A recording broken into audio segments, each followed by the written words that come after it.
Well, I'm about to do something that I just love to do, and that is homemade cooking. So you always clean your hands. So if you touch food, you don't have to worry about contamination. But I'm forever washing my hands as I'm cooking. To make the meatballs, you need your chopped meat, and this was about a pound of chopped meat. And then you have your grated cheese,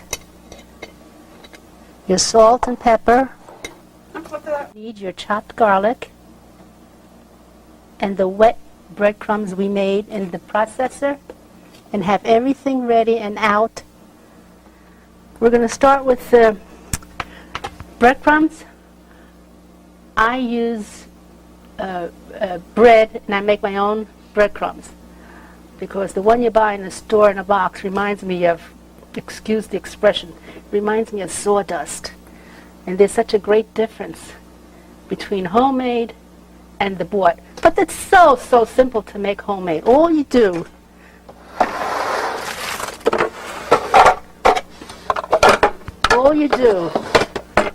is break your bread into the processor, and I usually buy the reduced bread. Some supermarkets carry it, but if you can't find, you use any bread you have home, and you start whipping it away.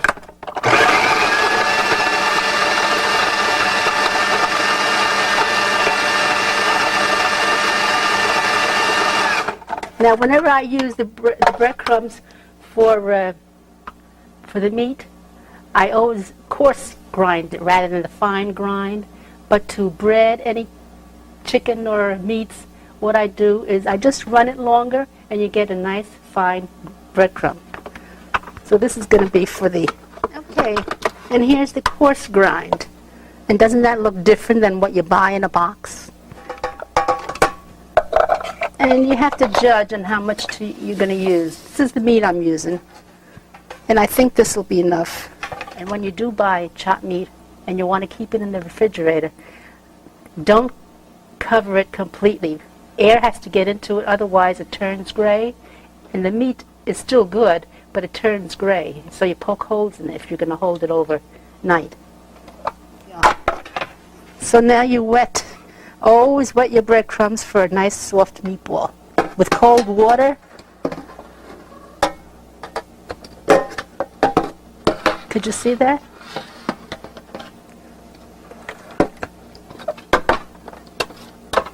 And this makes a nice soft meatball.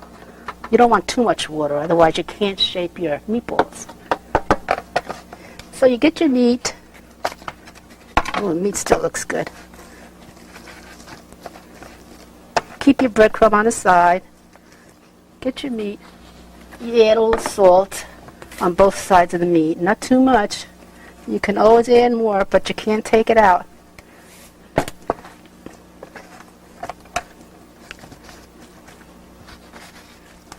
Then I put my breadcrumbs over the meat. This seems like enough breadcrumbs. Could you see that, Karen? The amount? Okay, now to this, you add your grated cheese. Now we buy our cheese by the chunk, and we grate it ourselves, because the one you buy in the store is very dry and tasteless, and you can even tell the difference in color. So I sprinkle grated cheese, which gives a flavor. Now the garlic. The best way to release these cloves is by whacking it with a pot. And then you remove your cloves. And the easiest way to remove the shells, you wouldn't believe it, how easy it is. You lay your cloves down, and you whack it again with the pot. Ooh, I'm sorry. Ooh. There's another way to do it. You put it underneath your blade of your knife, whack it,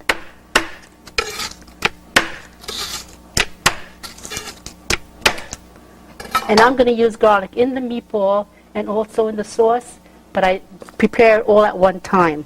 Then you get your paring knife. You don't even need a knife. Look at how easy that comes out. Isn't that amazing? This didn't crack. Well, this didn't crack, so we'll help it. And I always keep a garbage bowl where I'm working. See, look at how easy it is. It just comes right out. Get your knife, and you slice. First you slice.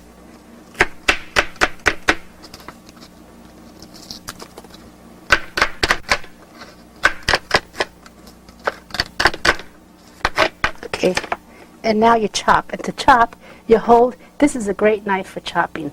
You can get a small one. You don't need to get a large one like this. But anyway, to chop, you hold down this point, this end, and just chop away.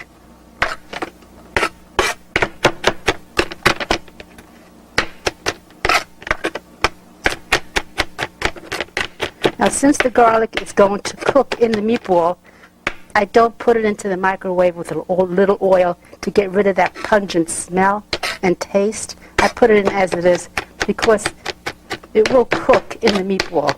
And when it cooks, you lose that pungent flavor and the bitter flavor. Okay. And then you have to just judge on how much you want. If you don't want bad breath, don't put too much in. Next is the parsley. Use parsley only if it's fresh, the fresh parsley. Don't ever use the parsley dried that you buy in the supermarkets. It leaves a bad flavor because it's on the bitter side. But if you don't have fresh, don't even use anything. And just wrap it up and chop. I love the smell of fresh parsley. And again, to chop now, you hold down the point and chop away. Okay, so now goes the parsley. Now for this amount of meat, I think a whole egg would make it too soft. So I have a half an egg here. And I'm going to use just a half an egg.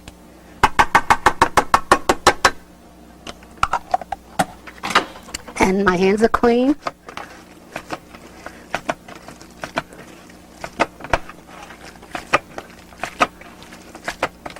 And you mix. If you think you need more breadcrumb, put it in. Or more water, you add that too. You don't want it dry, and you don't want it too wet. This seems to be okay. Now, if you're making a large amount, I would make a small hamburger and saute it for flavor. It may need more cheese, it may need more garlic, it may need more salt. So this is how we shape our meatballs. Rather than rolling it and just drop it. So you want small ones, you use a smaller one. I have a small one, but Daddy doesn't like small meatballs. Okay, Callie. Okay, so I use the olive oil to brown. Is that a light olive oil? No, it isn't the light. But you just coat your bottom. This has flavor. This has flavor. You let your oil heat. Oh, they look good. Jumbos, huh? Okay.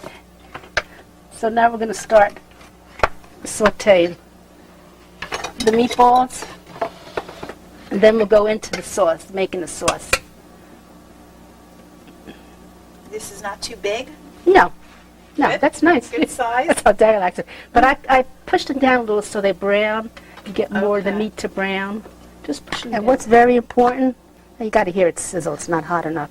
What's very important is once you put the meat in, you don't disturb it because it'll stick to the pan, and not only that, it won't brown. It'll extrude juices and water, and the meat will not brown, and you'll get boiled meatballs. Okay, see now it's starting to sizzle. Okay. Well, these are jumbos. Daddy will be happy with these. Then we're going to saute them until the meat browns. But remember not to disturb them for a while. You don't have the heat too high. Okay? Let's check the meatballs to see if they're brown. How much time does That took about a minute. But see that brown meat? It brings flavor to the sauce because it's brown. And when something browns, it caramelizes and you get more flavor. Okay.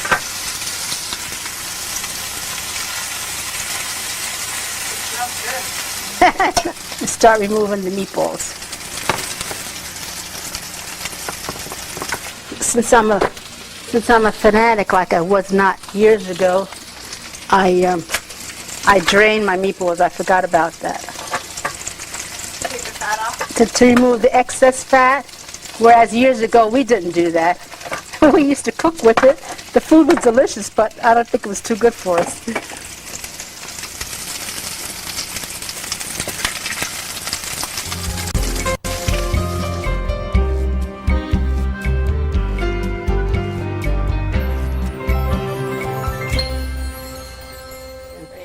Now we're going to have sausage in the sauce. This was frozen, so I'll place it into the microwave just for a short while. We make our own sausage, and the meat is very lean because the butcher removes the fat for us before he grinds it. But I still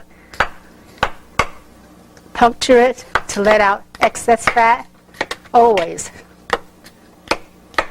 And this is going to get sauteed with the meatballs and put into the sauce.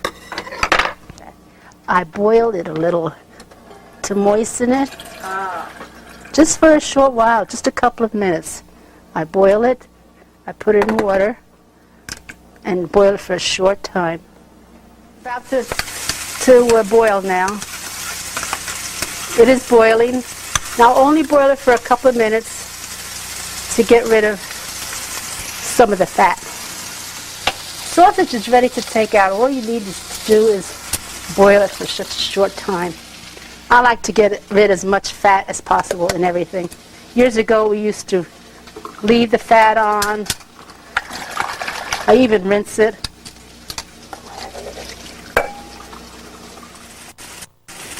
Okay, I'm going to add the sausage now. And start removing the meatballs. Okay, in goes the sausage.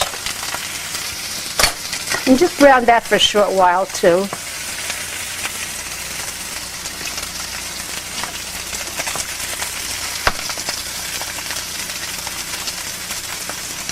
And this sausage should just saute it a short while, because that too will cook in the sauce. Okay, the sausage is done. That too I drain.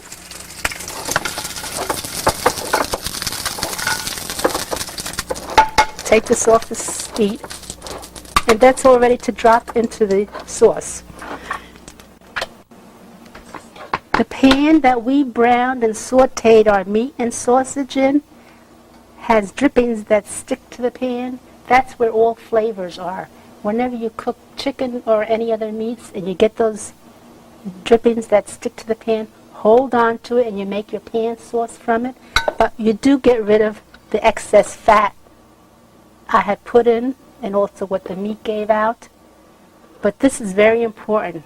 You put some water in there and scrape it, and then you also add, before you put your water in, you add your flour if you want to make a pan sauce, and scrape that and cook that for a short while, and then you add your liquid. Could be chicken soup, could be just plain water, and you'll have a thick gravy because of the flour in it, and you have the flavorings of what's stuck in this pan. This all comes out once you put in your liquid.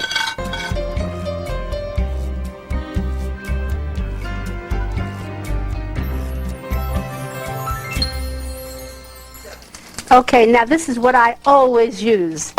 I always use the peeled plum tomatoes. They're whole, they have no skins, but they do have the seeds. And what I do is I put them in the processor and process them. You can also buy the crushed tomatoes, which contains the skins plus the seeds, which makes your sauce just a little more bitter. But in a pinch, the crushed is fine. You don't have to put them into the processor. But there is no problem putting these in either. But this is what I always use, the plum. And also those crushed tomatoes are not made from plum tomatoes. They're made from the round tomatoes, which contains more water. So we always buy these. Before opening the cans, always clean the tops. Now to open a tomato paste can, what we do is we open both ends entirely and keep your covers on. And I'll show you why. Both ends? Both ends. So you turn it upside down? Yes, yes. But it's so thick you're not going to lose anything. And I like to use paste in my sauce. It makes a difference because you do caramelize it and it brings flavor. Now to crush these whole peeled tomatoes, all you do is put them in the processor. Whoops.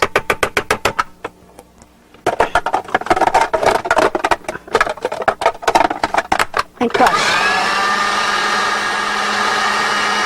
That's it. You have your crushed tomatoes and you have nice plum tomatoes. Now we will leave this and we'll go into starting the sauce so I can add the tomatoes to it. It's important to have a serrated edge knife. It cuts beautiful. They're great. Into the garbage bowl.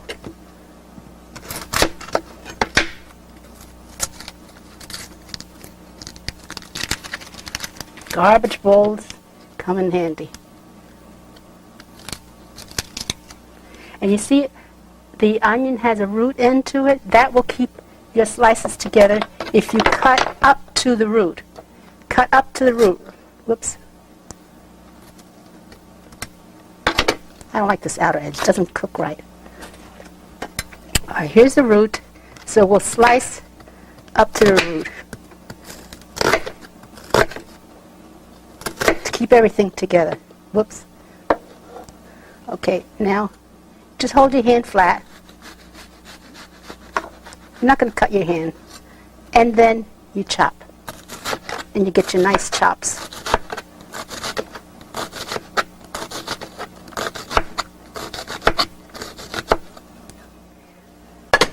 Put your heat on. And the good olive oil again, which you need in the sauce. You need it for flavor. And then you add a nice amount of garlic, depending on how much you like. No rocket science, all what you like yourself.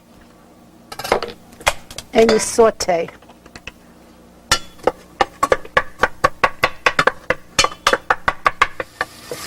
You see here it's sizzling?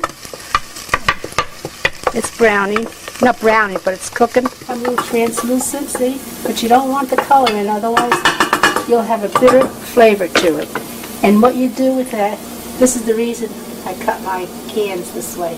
I push one in. Whoop, this one didn't open all the way. Oh, here it is. Push one in, and for about 4 cans of tomatoes, I use about a half a can of paste, and you caramelize this. You have to let it saute a little, and that brings on flavor to the sauce. Let it brown a little. And I want to brown your paste a little, but you have to keep stirring it so it does not stick to the pan too much. But this caramelization gives flavor to the sauce. I see. Now it's ready to put the sauce in. Okay. Good, Carol. Okay. Okay, keep stirring and get those bits off from the bottom.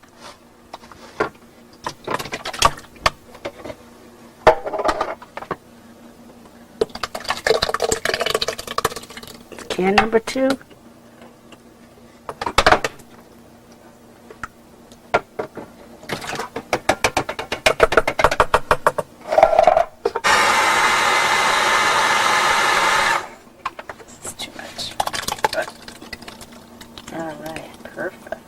Okay, now I put the cover on it, and it will, as soon as it starts to simmer, then I put in my seasoning.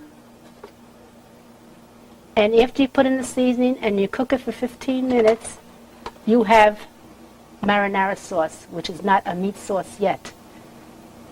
If you want a meat sauce, all you do is put your meat in and you have a meat sauce. If you want a fish sauce, you put your fish in for a short while so it doesn't overcook, and you have a fish sauce. But this is the basic. And this, when we make sauce, we make about 11 cans. So part of it we freeze as a marinara sauce, and I use it for stuffed peppers, pizza pie, and anything I want to put some tomatoes into, I use the marinara sauce.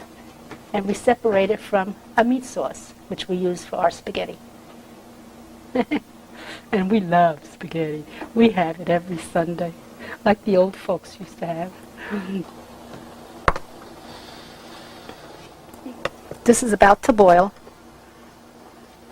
So you take the cover off because it'll boil over. The seasonings I put into the sauce is salt, and never overdo with salt because at the end you taste and you season it. Salt, fresh ground pepper or just pepper, and sugar. I put white sugar in my sauce. Whenever I use canned tomatoes, I always use a little sugar. Okay, now it's starting to simmer. And this too is not rocket science. You just don't add too much because you can always add your seasoning at the end. I'm sorry, but I don't measure. Pepper.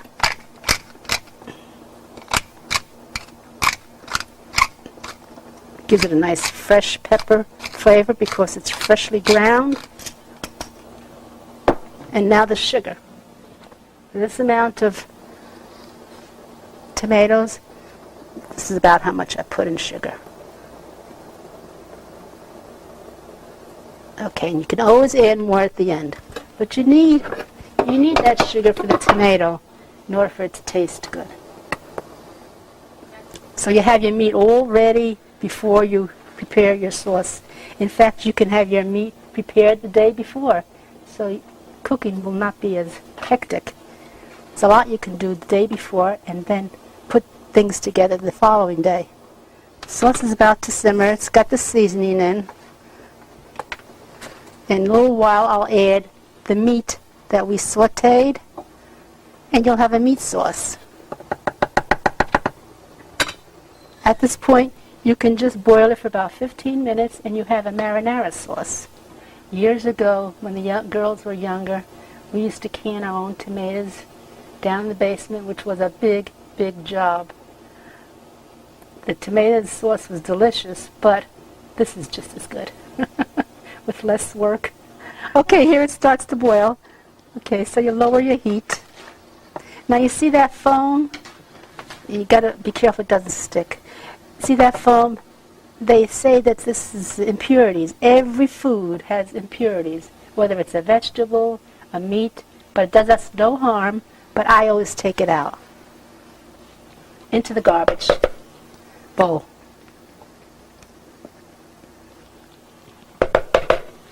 Most of it, not all of it, but most of it. Okay, that's enough. Now we'll start placing the meatballs in that we sauteed.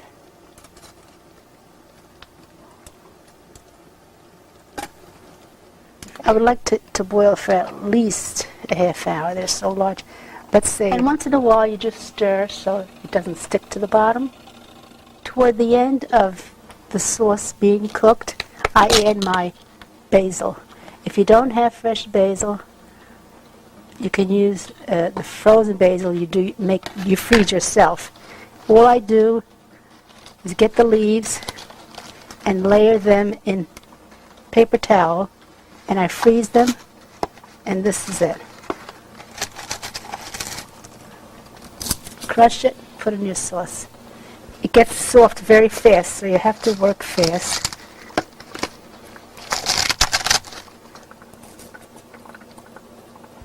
And that brings flavor. At the end, after the meat has simmered for a while, always taste for seasoning. You may need more salt or pepper or sugar, whatever, and you season it to your liking. Yeah, You and Karen have that. Take care for this. Meatballs. Yeah.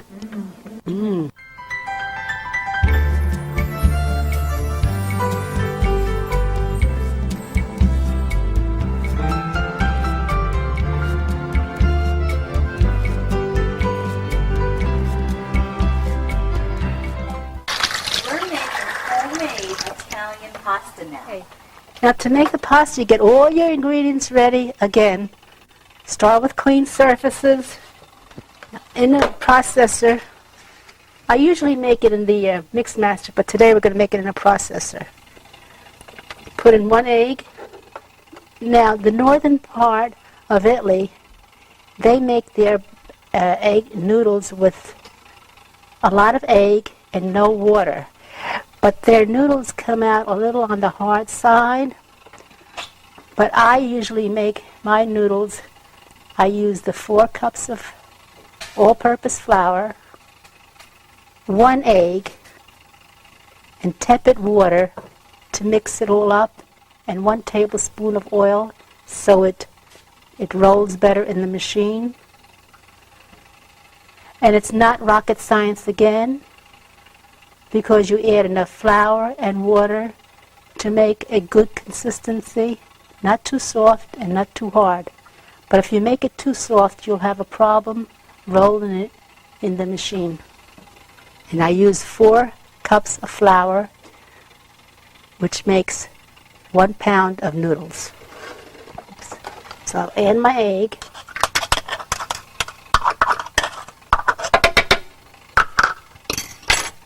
And 1 tablespoon of oil, so it works well with the machine. In the machine. Then I add my flour. No rocket science, doesn't have to be exact, because you'll find you have to add more flour if the weather is damp. At this point, I'll put in a little water, tepid water, which is warm water right from the tap, just a little to start it off.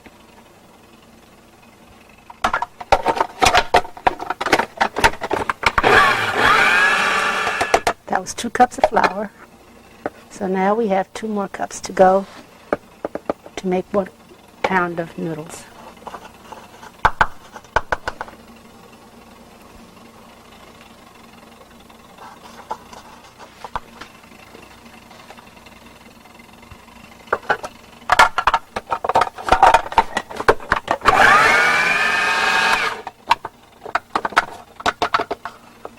Now you process this until it forms a ball and away from the sides.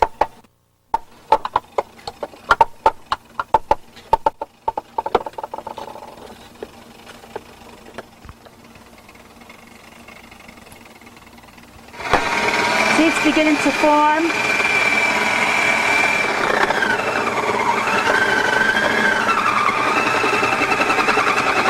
And in the meantime, the processor is kneading the dough, which is important. Okay, now you sprinkle flour on your board. Okay, and you flour it because it is a little on the wet side. Not too bad though. And then you just knead it for a short while.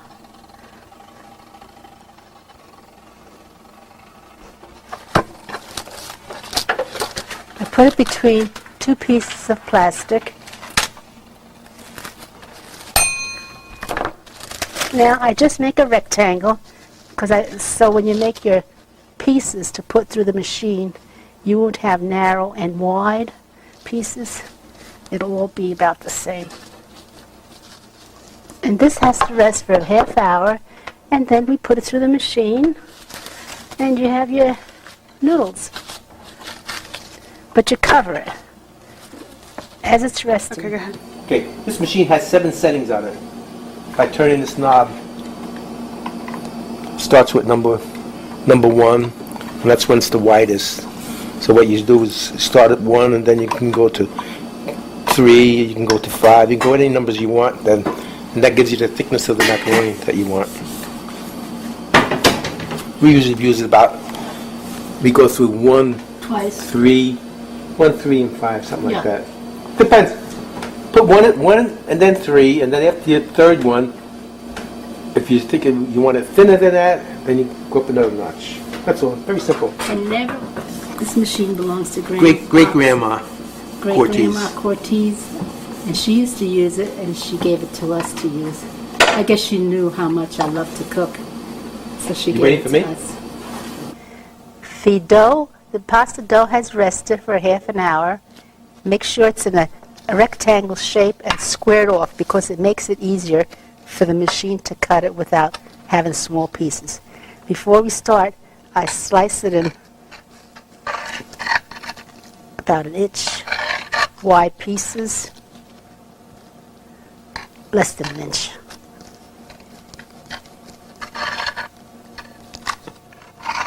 See, now if you leave it at a point here, when it goes through the machine, you get small pieces.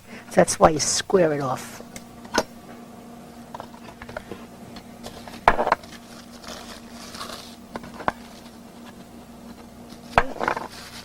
Now we're ready to roll it through number 1. And we do that twice. I'll show you how. Just press it down to help the machine along, and in it goes. And Grandpa had to turn it. Oh, all the time. I wish I could do it. Now you see what I do to knead it? You just double it for that first number only. Square it off, press it, and in it goes again on the same number. Got a bonus. Now it can be And set then- aside. He puts it on. Well, Carol, maybe you can. Now at this time, the machine is kneading the dough as though you were doing it by hand. Oh, that's a kneading? So you put that on number 3? Now, yes, from setting number 1, now it's 3, puts these rollers closer together so it starts to, you got this, Carol? I got the board. Now that only goes through once, that's right. Okay. And a little thinner.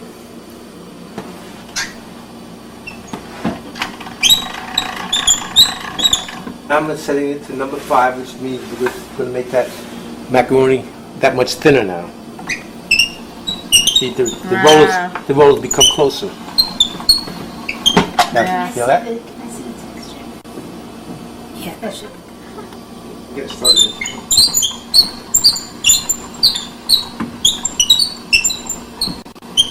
Raviolis is a lot of work. And those, Sure. Just make a game out of it.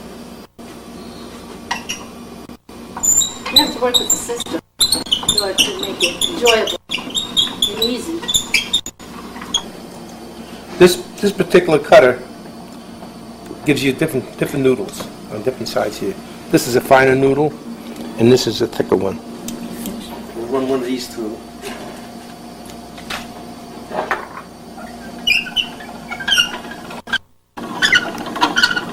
And then we just lay it out to dry.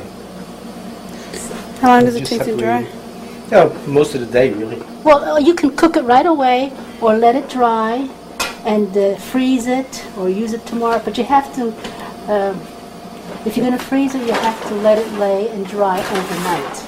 Angel here. We're just showing the different sizes. Huh? We've never used that, but isn't that nice? Yeah. Oh, that should be nice. Ayo. Okay, Now, you can either. now here's your 3 settings now. 3. You can have them like this, you can have them like this, or you can, that's very, very fine. That's it.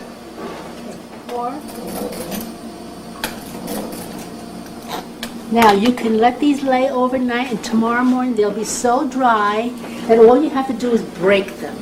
You don't have to use this tool, and they come in all different shapes, which doesn't matter. But this is better this way because it's nice and fancy. But it's easier the other way.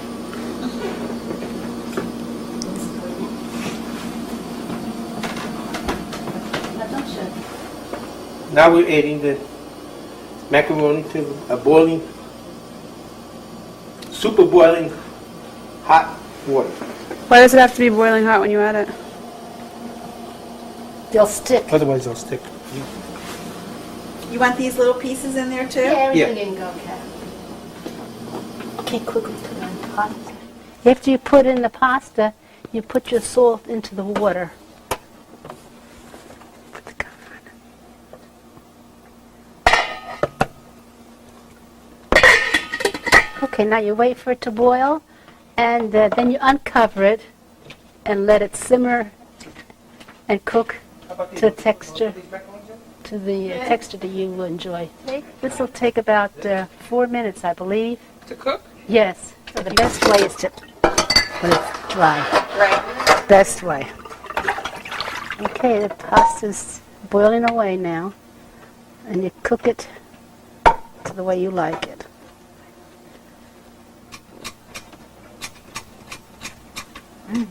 There. It's done, huh? How about salt? Yeah. See why it's important to taste at the end?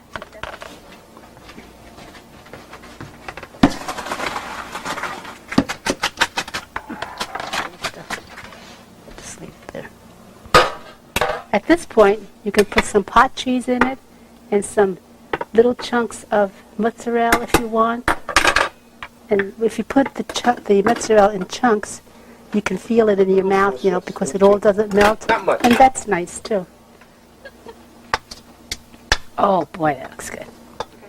This is the end of making homemade sauce and homemade pasta from scratch, and nothing beats it. And thank you, Carol, for all that cleaning up you did. Thank you so much. And Karen, thank you for taking the time out for all this. That's so great of you and considerate. Bon appetit. Bon appetit, and let's dig in.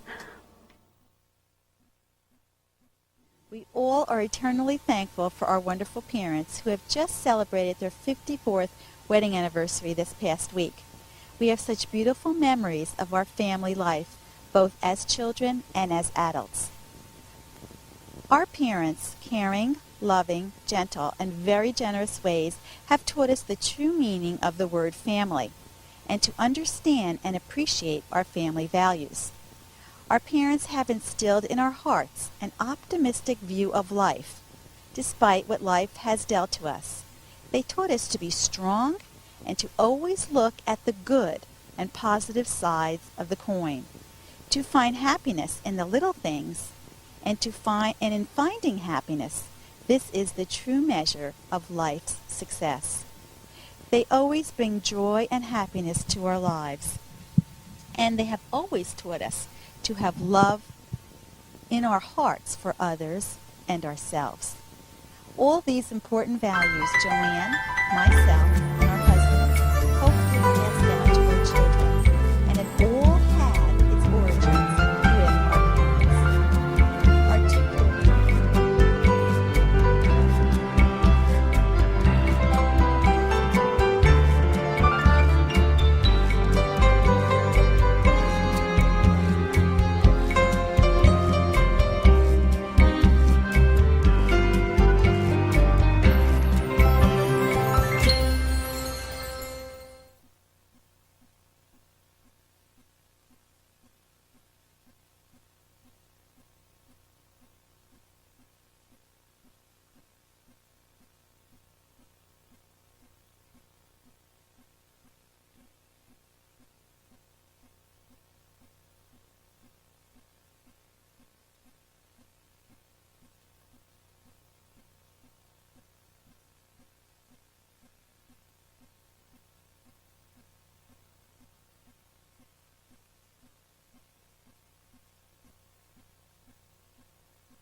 Now we're going to do the what you call lasagna roll-ups. All it is lasagnas with stuffed ricotta, and you can also add cooked spinach or cooked Swiss chard, but it has to be drained very well to mix with your pot cheese.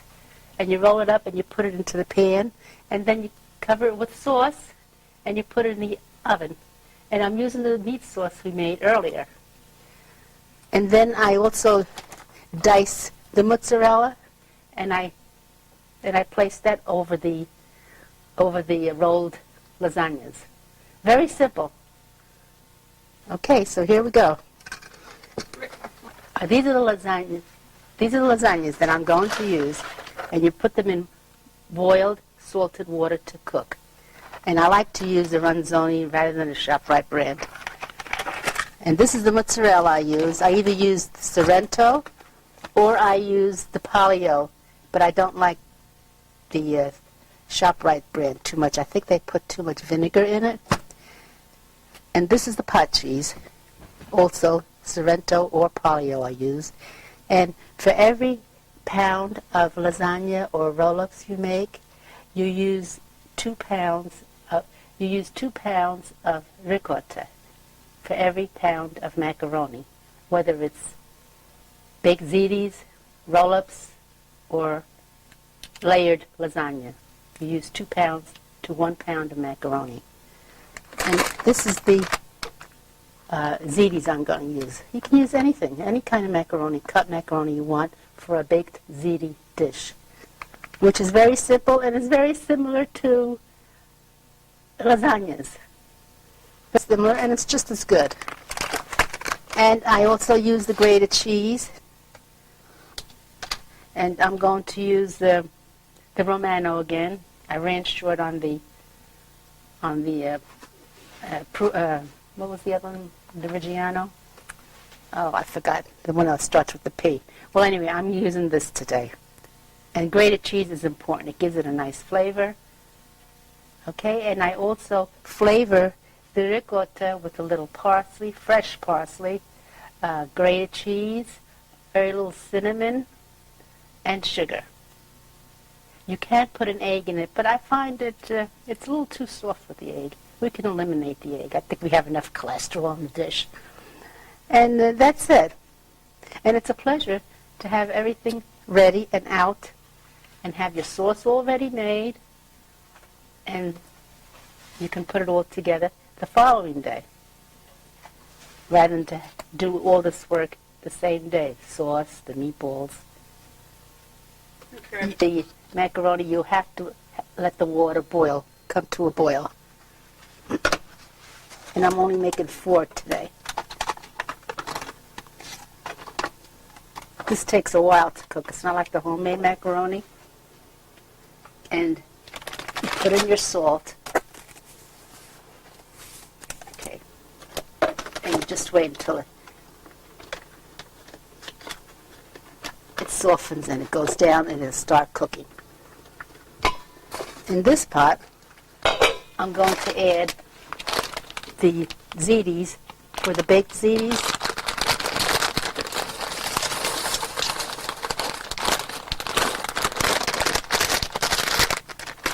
This also has to be boiling hard. And you add your salt.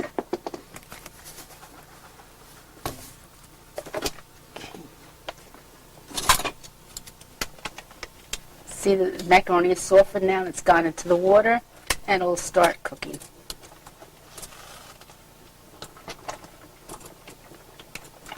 When I make a whole pound, I use a much larger pot. So I'll par cover this pot. It'll boil faster.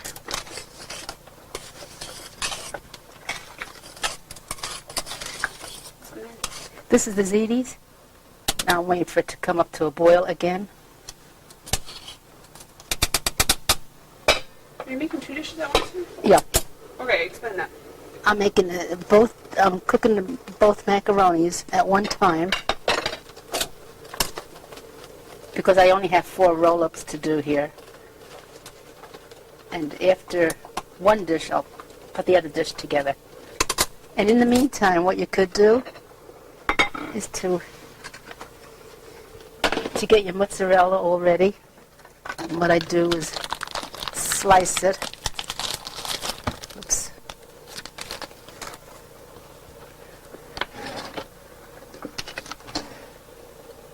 And I'm going to put it in cubes rather than grate it, so you can feel the mozzarella in your mouth. It won't all dissolve when you bake it. Okay. Then you cut strips.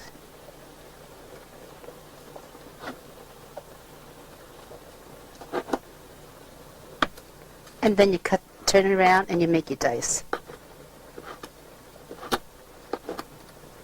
You could also put some of this into the pot cheese mixture, which is good. You keep it to the side on your board. I think that should be enough. The cheese we will grate right over the macaroni. And I will now season the pot cheese. I'm going to mix the ricotta.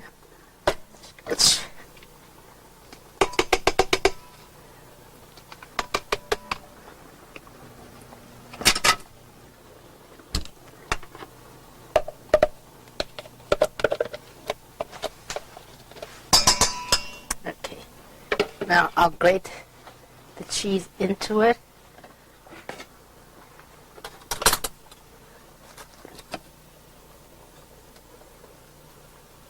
Take notice how great this works. What is that called? This is microplane. It zests and grates terrific. Well, I really should measure this, but I don't. I just put enough in it because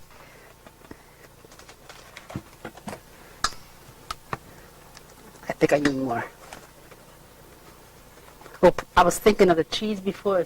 Parmesan cheese. That's my favorite, the Parmesan. And I put a handful of the mozzarella in it and a little bit of parsley, fresh only. If you don't have it, don't put the dry stuff that you buy. It's very bitter and it ruins the dish.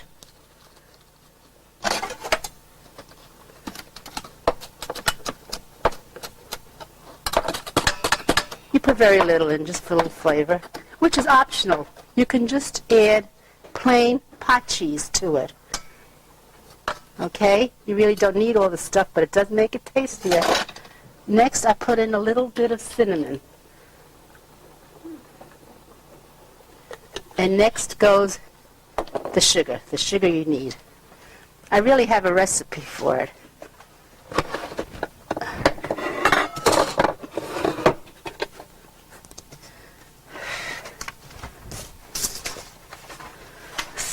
Egg white. 4 tablespoons of sugar for 3 pounds. That's about 2 tablespoons. Okay, here comes the sugar now.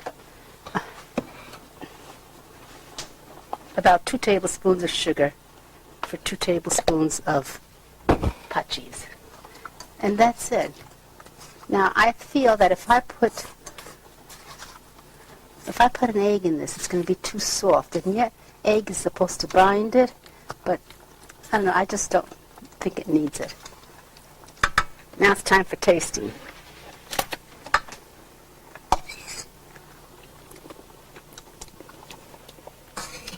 Could use a dash of salt, which I forgot. And could use a little more sugar.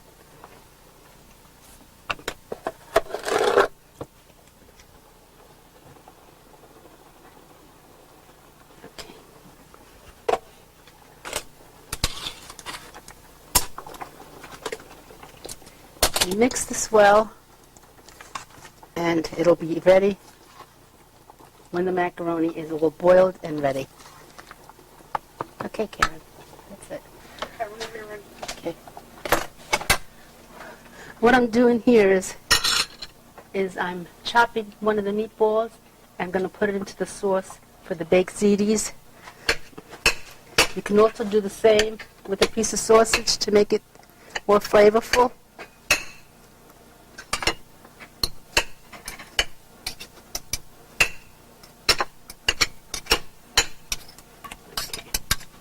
And Now I tasted the ziti's.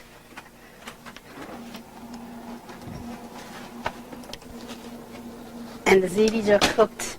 So now we just drain them in the colander.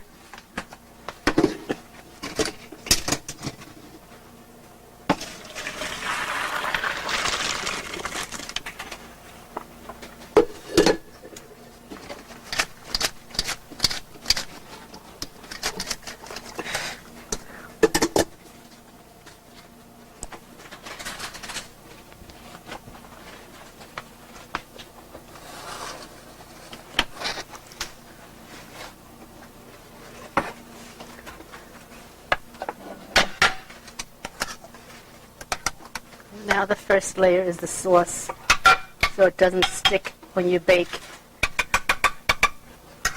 I'll put this in here.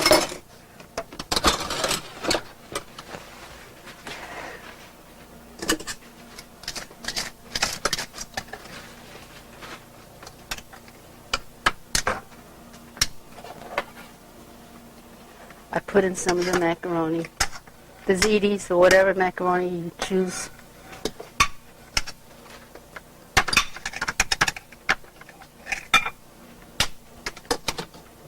And then you just put globs of ricotta onto the macaroni. I don't spread it because this way you can taste it and it stays into chunks. Next is the grated cheese.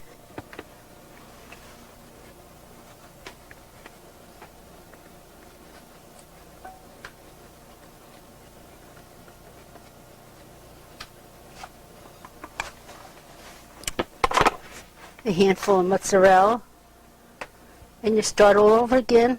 Oh, the sauce. Whoops.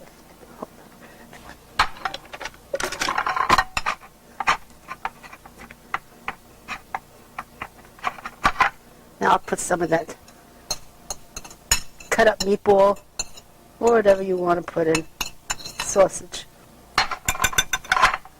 Next, another layer of sauce. Have your sauce hot while you assemble this, so when you put it into the oven, it begins to cook as soon as you put it in.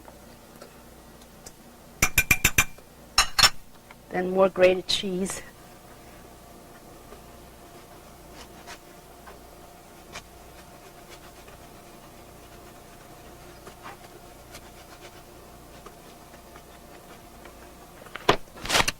Okay, now the rest of the ziti goes in. Actually, all you're doing is layering. It's very simple to make, and it's very similar to lasagna, which takes a lot more work.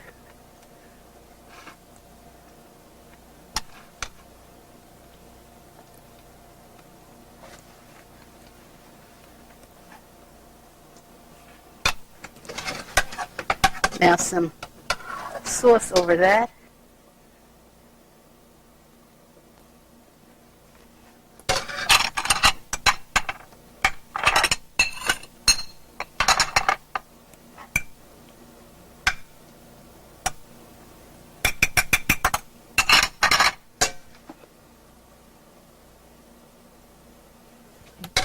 And some of the mozzarella on top. And this is all ready to put in the oven, in a 350 oven for about, well, this is a small quantity. In about 25 minutes it'll be done. If it's a large quantity, it's about 35 minutes. Okay. The lasagna roll-ups, which I boiled, and they're ready to be drained.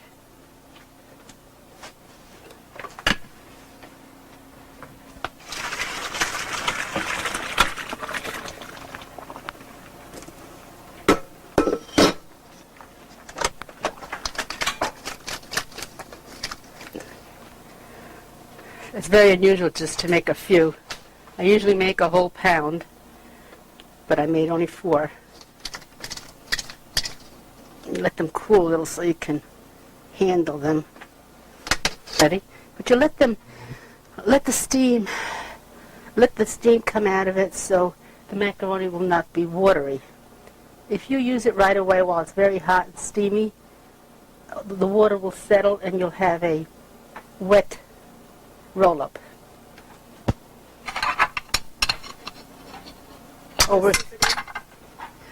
We use the same pot cheese as we did with the baked ziti.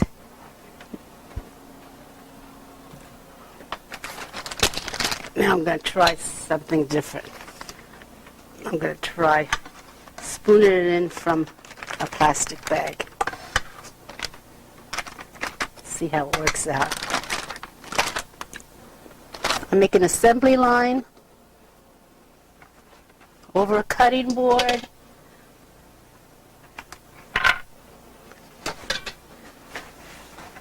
And I also cut them in half to make them smaller. You can leave them whole, but it makes a very large roll-up, and you have less sauce that way. But this way you can get more sauce in between. So I cut them in half.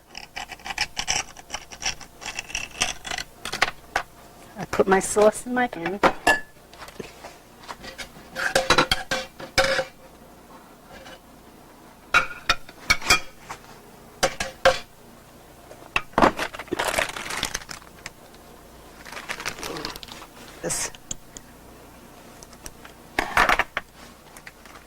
Whoops.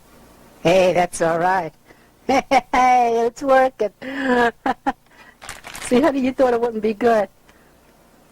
Wow! A pastry chef. Yeah. This is actually a pastry bag, and you can throw it out, whereas the pastry bags are made of cloth. And, oh, I don't like the idea of washing them and using them over again.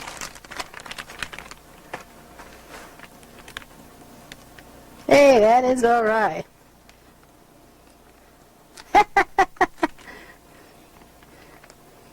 You got to use your ingenuity with cooking.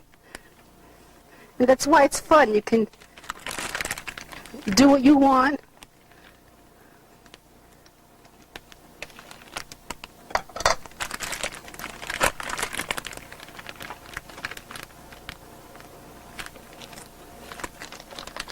Okay, that will not go to waste. I will scrape that out. Time for the roll-up. Beep, beep, beep, beep, and that's it, see? Whoops. Too much. Too generous.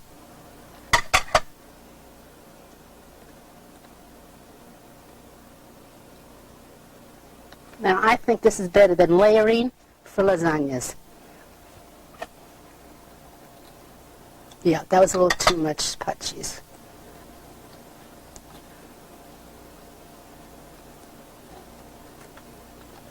You put the cut side down.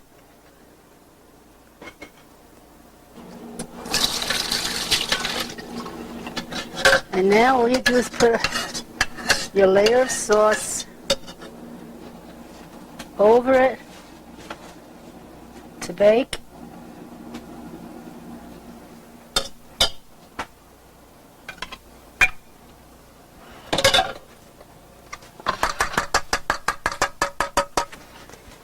And your grated cheese again.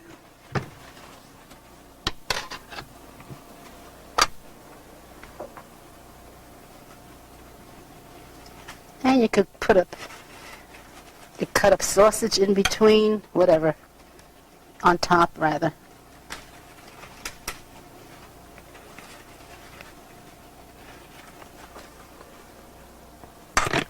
And your mozzarella, if you want, which is optional.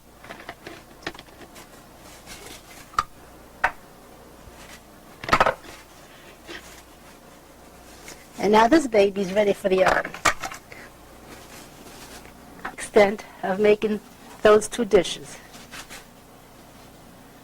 They're made differently, but it all tastes about the same. And you can do the same with layered lasagna. You layer your lasagna, your sauce first, then your lasagna, then you layer the pot cheese, and then your grated cheese, and then more sauce. But I don't like the idea of layering everything. I like the roll-up system better. Okay, that's 150 degrees, and it's time to put in the dishes.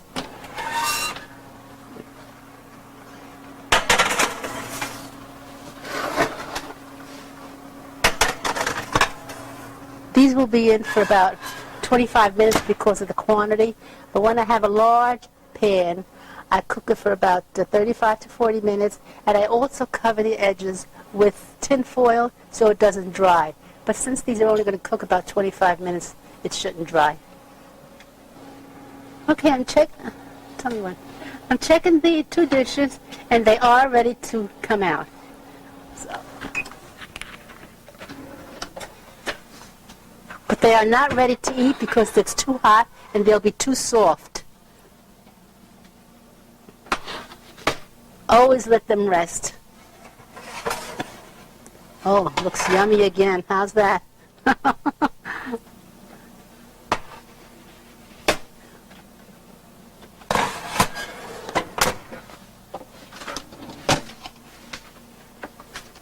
one's which?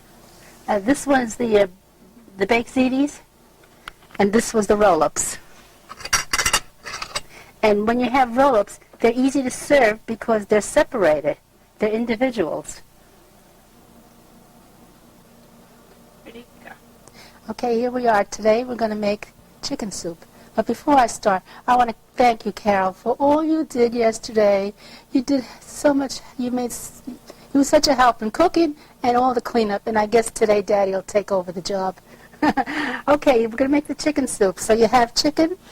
And the best part of the chicken to make soup is anything that has a bone in it. But if you have just chicken breast, it's okay too.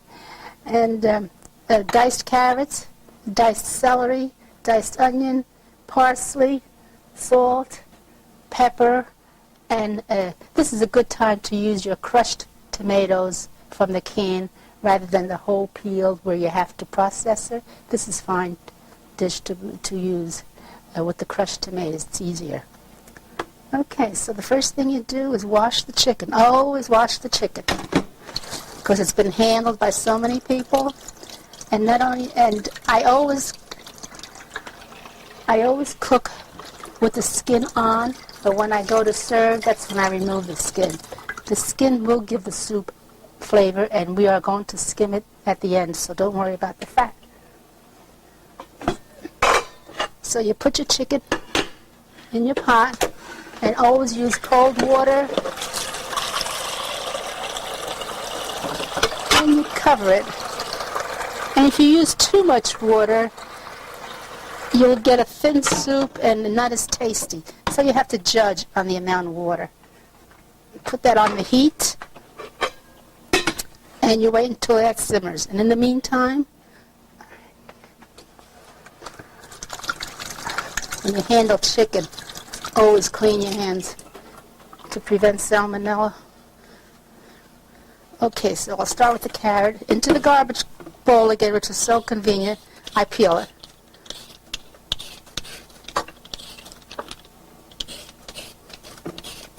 And carrots always bring sweetness to cooking. If you need a little sweetness in your cooking, carrots will help.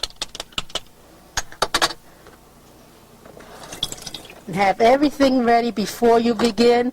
It makes it so much more fun and much easier. And leaves on the celery leaves are good to use in this soup. It brings a lot of flavor. So here we go with the chopping again. Into the garbage bowl. Oops, I'm stuck here. Now be careful and get your flat side down so it doesn't roll. Your carrot won't roll, and you chop. And when you chop or slice, always keep your fingers tucked under, and you'll never, never cut your fingertips. Always tucked under. And you cut the carrots all on the small side so that they don't need much cooking.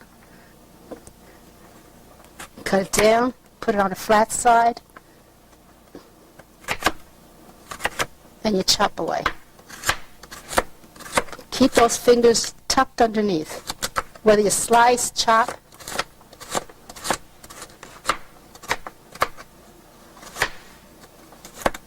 Okay, you keep this on the side in a pile, all ready to go. And now the celery. And if you don't have all these ingredients for your soup, you just do without it.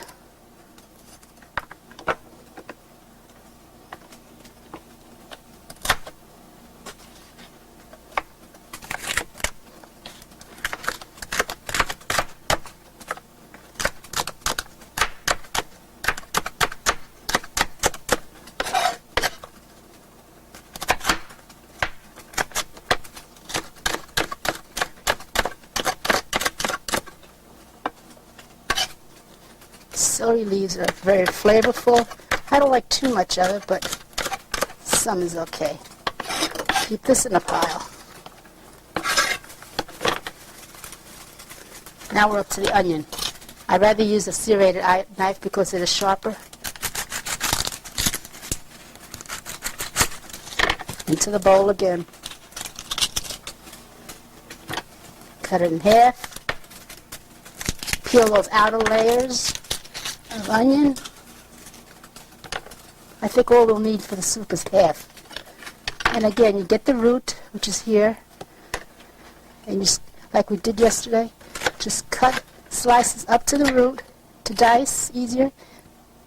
Put your hand flat, go across for a small dice.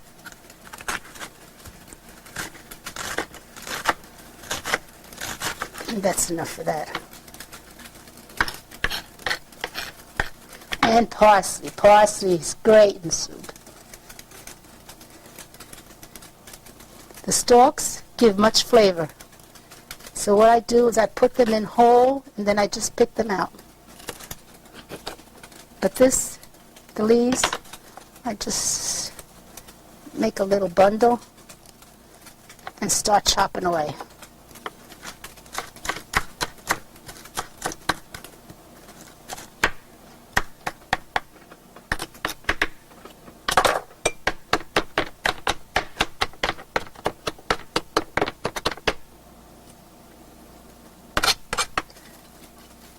And after the chicken comes up to a simmer, I let it simmer for a while and I remove the scum, which I will show you.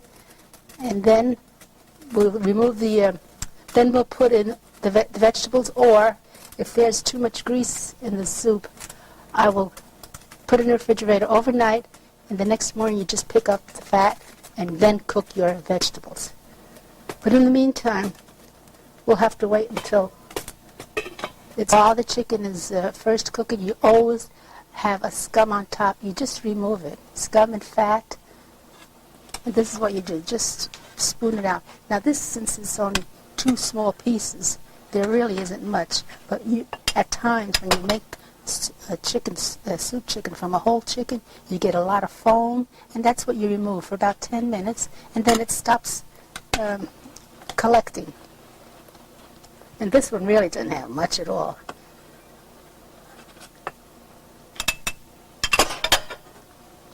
I cook it for a short while.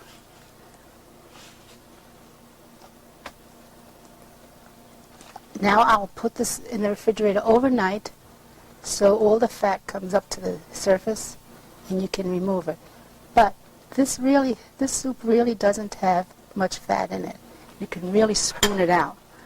Instead of letting it lay overnight, but I will show you how the fat accumulates to the top and congeals, and you just remove it. But I think I'm going to use this as it is. I don't think we have to put this on in the refrigerator overnight. Okay, I will get the other. How long do you boil it for? I'll boil it for a while and get rid of the fat and the scum. See how it starts? About 5 minutes. See how the scum is beginning to forms. See that white? Just take it out, that's all. Now if you make a whole chicken, you get a lot of it. And that I always put in the refrigerator overnight and remove the fat the next morning.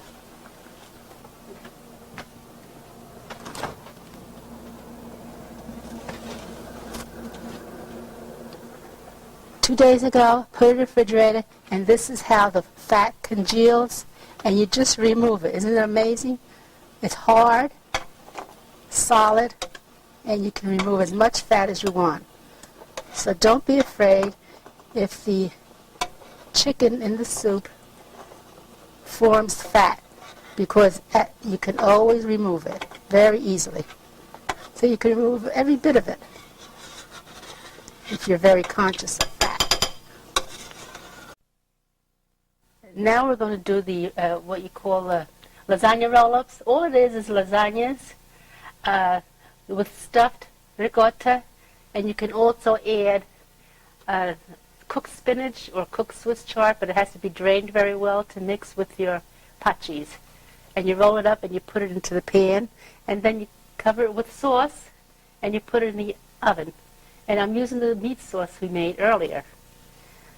And then I also dice the mozzarella, and I place that over the rolled lasagnas. Very simple. Okay, so here we go. These are the lasagnas. These are the lasagnas that I'm going to use, and you put them in boiled salted water to cook. And I like to use the Ronzoni rather than the ShopRite brand. And this is the mozzarella I use. I either use the Sorrento or I use the Palio, but I don't like the ShopRite brand too much. I think they put too much vinegar in it. And this is the pot cheese, also Sorrento or Palio I use. And for every pound of lasagna or roll-ups you make, you use 2 pounds of ricotta for every pound of macaroni, whether it's baked ziti, roll-ups, or layered lasagna. You use 2 pounds to 1 pound of macaroni. And this is the zitis I'm going to use. You can use anything, any kind of macaroni, cut macaroni you want for a baked ziti dish, which is very simple and is very similar to lasagnas. Very similar, and it's just as good. And I also use the grated cheese, and I'm going to use the Romano again. I ran short on the what was the other one? The Reggiano? Oh, I forgot. The one that starts with the P. Well, anyway, I'm using this today. And grated cheese is important. It gives it a nice flavor. Okay, and I also flavor the ricotta with a little parsley, fresh parsley, grated cheese, very little cinnamon, and sugar. You can't put an egg in it, but I find it's a little too soft with the egg. We can eliminate the egg. I think we have enough cholesterol in the dish. And that's it.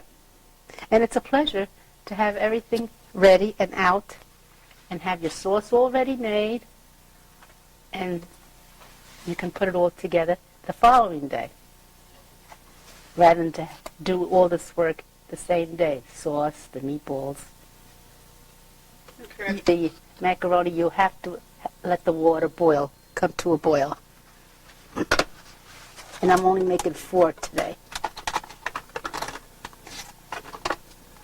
This takes a while to cook. It's not like the homemade macaroni. And you put in your salt. Okay. And you just wait until it softens and it goes down and it'll start cooking. In this pot, I'm going to add the zitis, or the baked zitis.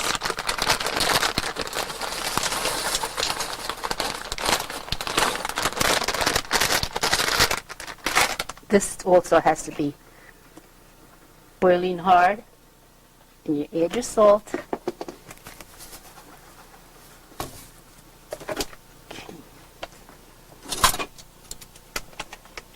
See, the macaroni is softened now. It's gone into the water, and it'll start cooking.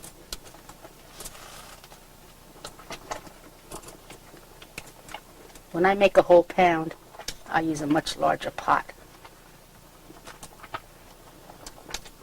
So I'll cover this pot. It'll boil faster.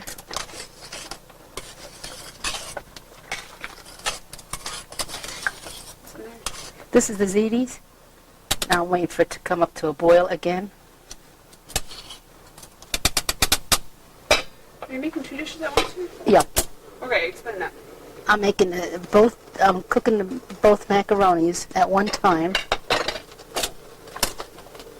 because I only have 4 roll-ups to do here. And after one dish, I'll put the other dish together. And in the meantime, what you could do is to get your mozzarella all ready. And what I do is slice it. Oops.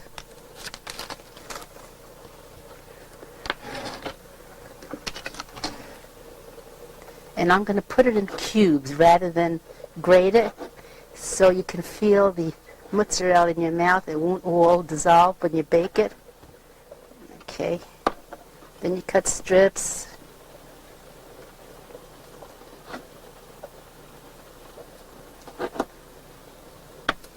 And then you turn it around and you make your dice. You could also put some of this into the pot cheese mixture, which is good. You keep it to the side on your board. I think that should be enough. The cheese we will grate right over the macaroni. And I will now season the pot cheese. I'm going to mix the ricotta.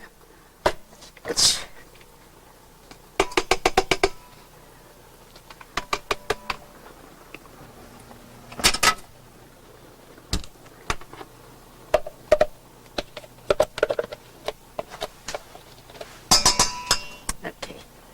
Now I'll grate the cheese into it.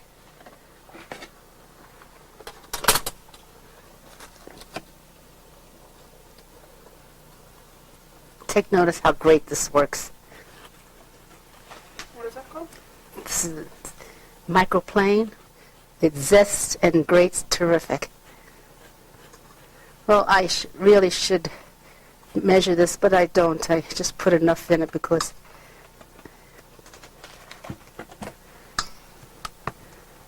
I think I need more. Oh, I was thinking of the cheese before. It's Parmesan cheese. That's my favorite, the Parmesan. And I put a handful of the mozzarella in it and a little bit of parsley. Fresh only. If you don't have it, don't put the dry stuff that you buy. It's very bitter and it ruins the dish.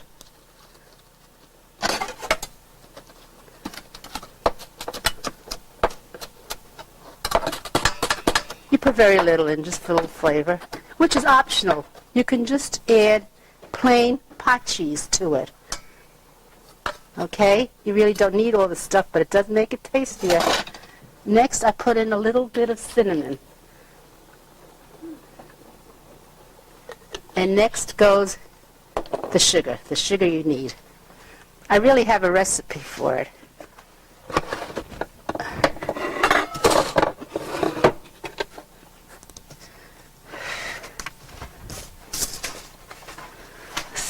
Egg white. 4 tablespoons of sugar for 3 pounds. That's about 2 tablespoons. Okay, here comes the sugar now. About 2 tablespoons of sugar for 2 tablespoons of pot cheese. And that's it. Now I feel that if I put an egg in this, it's going to be too soft, and yet egg is supposed to bind it, but I don't know, I just don't think it needs it. Now it's time for tasting.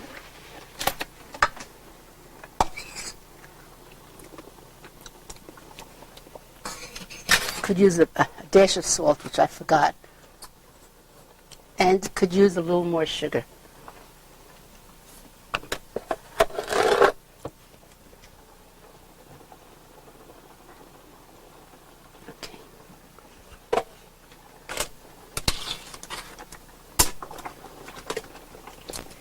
You mix this well, and it'll be ready when the macaroni is all boiled and ready.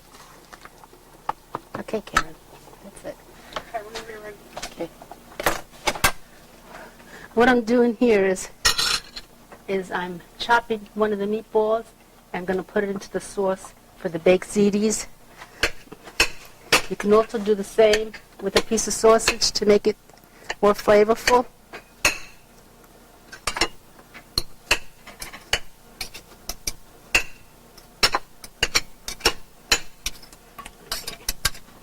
And now I tasted the ziti.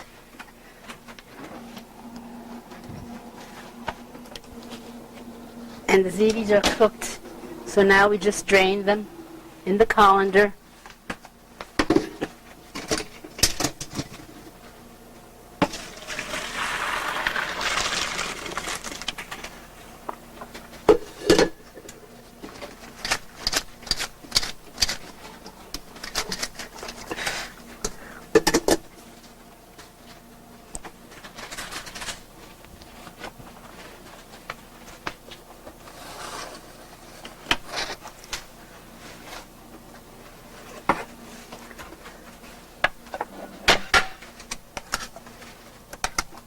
Now the first layer is the sauce, so it doesn't stick when you bake.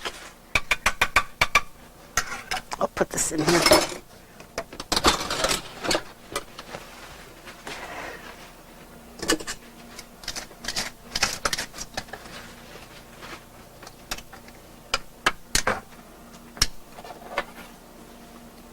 I put in some of the macaroni, the ziti, or whatever macaroni you choose.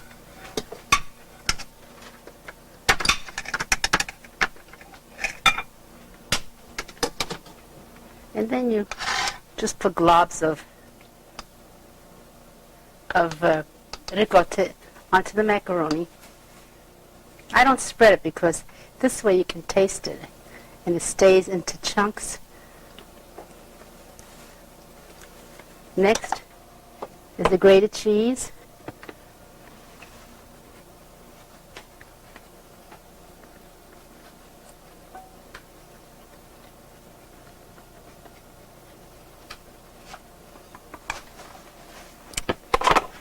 A handful of mozzarella, and you start all over again. Oh, the sauce. Whoops.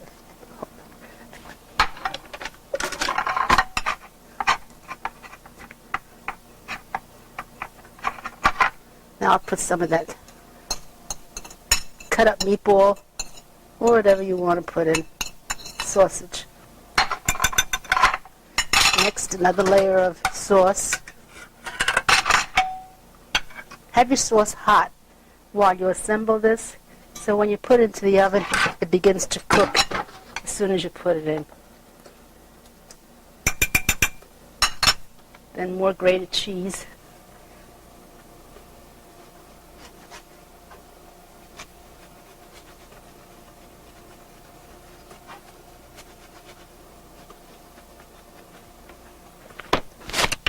Okay, now the rest of the ziti goes in. Actually, all you're doing is layering. It's very simple to make, and it's very similar to lasagna, which takes a lot more work.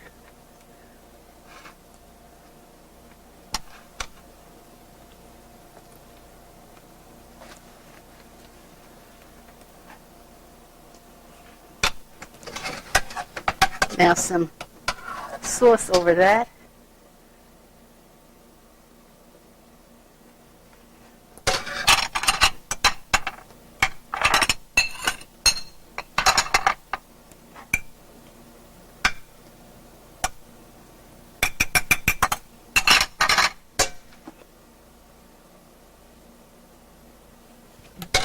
And some of the mozzarella on top. And this is all ready to put in the oven. In a 350 oven for about, well, this is a small quantity. In about 25 minutes, it'll be done. If it's a large quantity, it's about 35 minutes. Okay. The lasagna roll-ups, which I boiled, and they're ready to be drained.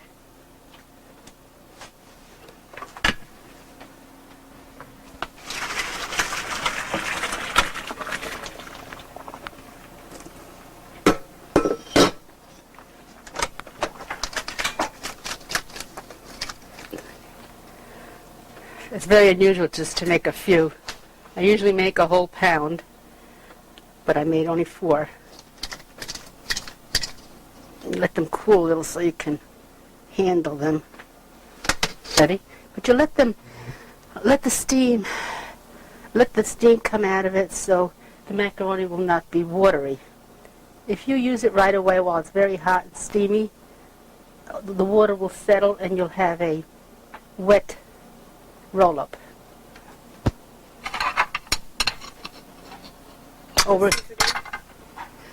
We use the same pot cheese as we did with the baked ziti.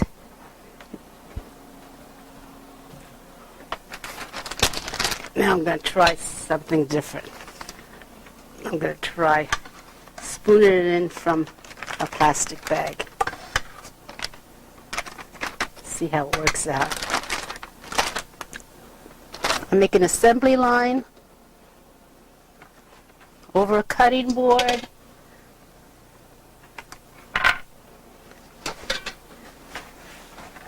And I also cut them in half to make them smaller. You can leave them whole, but it makes a very large roll-up, and you have less sauce that way, but this way you can get more sauce in between.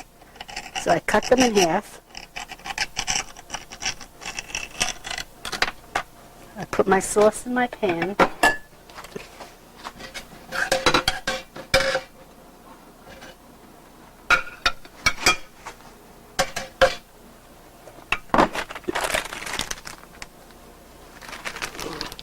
This. Whoops.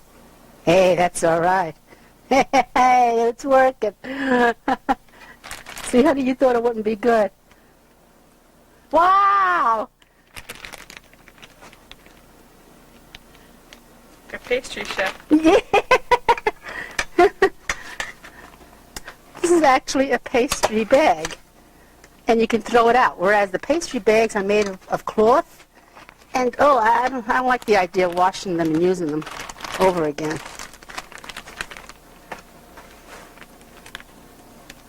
Hey, that is all right.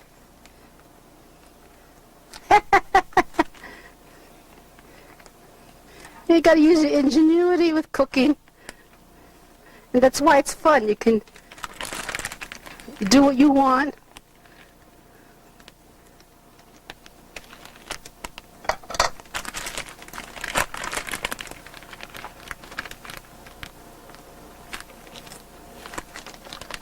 Okay, that will not go to waste. I will scrape that out. Time for the roll-up. Beep, beep, beep, beep, and that's it, see? Whoops. Too much. Too generous.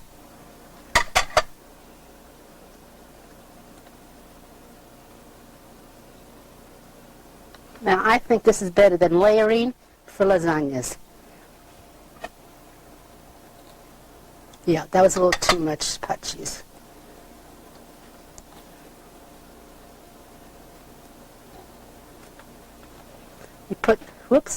You put the cut side down.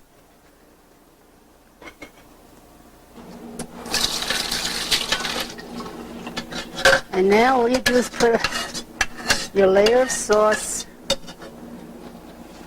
over it to bake.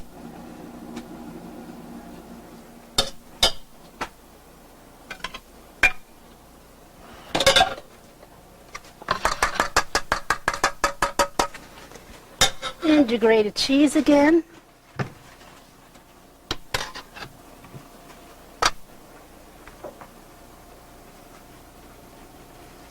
And you could cut up sausage in between, whatever. on top rather.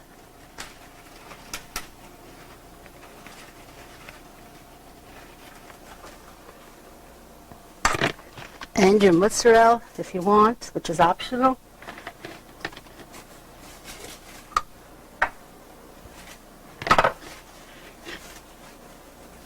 And now this baby's ready for the oven. Extent of making those two dishes. They're made differently, but it all tastes about the same. And you can do the same with layered lasagna. You layer your lasagna, your sauce first, then your lasagna, then you layer the pot cheese, and then your grated cheese, and then more sauce. But I don't like the idea of layering everything. I like the roll-up system better. Okay, that's 150 degrees, and it's time to put in the dishes.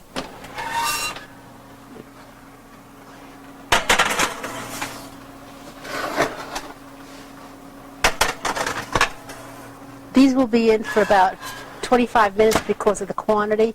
But when I have a large pan, I cook it for about 35 to 40 minutes, and I also cover the edges with tin foil so it doesn't dry.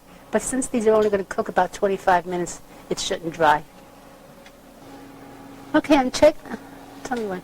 I'm checking the two dishes, and they are ready to come out.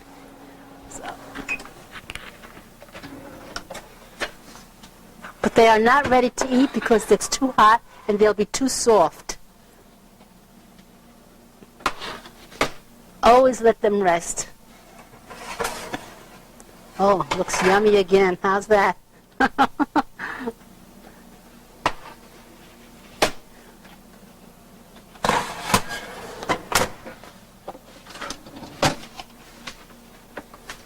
Which one's which? This one's the baked ziti, and this was the roll-ups. And when you have roll-ups, they're easy to serve because they're separated. They're individuals. Ready? Go. Okay, here we are. Today we're going to make chicken soup. But before I start, I want to thank you, Carol, for all you did yesterday. You did so much. You were such a help in cooking and all the cleanup. And I guess today Daddy will take over the job. Okay, we're going to make the chicken soup. So you have chicken, and the best part of the chicken to make soup is anything that has a bone in it. But if you have just chicken breast, it's okay too. And diced carrots, diced celery, diced onion, parsley, salt, pepper, and this is a good time to use your crushed tomatoes from the can rather than the whole peeled where you have to process it. This is fine dish to use with the crushed tomatoes. It's easier. Okay, so the first thing you do is wash the chicken. Always wash the chicken because it's been handled by so many people. And not only, and I always cook with the skin on, but when I go to serve, that's when I remove the skin. The skin will give the soup flavor, and we are going to skim it at the end, so don't worry about the fat. So you put your chicken in your pot, and always use cold water, and you cover it. And if you use too much water, you'll get a thin soup and not as tasty. So you have to judge on the amount of water. You put that on the heat, and you wait until that simmers. And in the meantime, when you handle chicken, always clean your hands to prevent salmonella. Okay, so I'll start with the carrot. Into the garbage bowl again, which is so convenient. I peel it.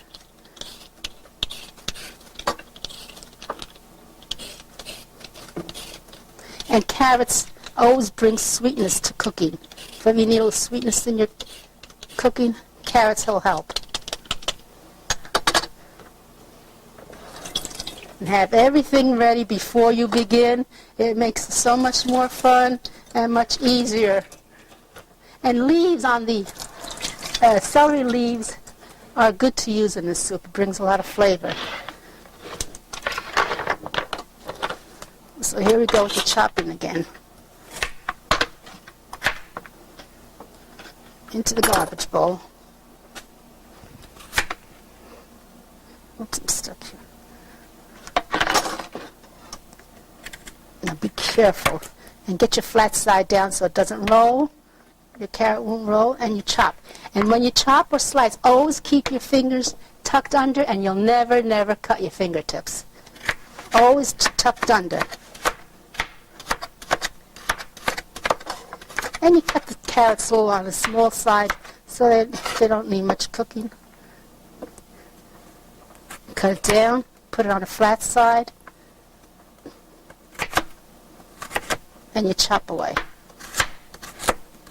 Keep those fingers tucked underneath, whether you slice, chop.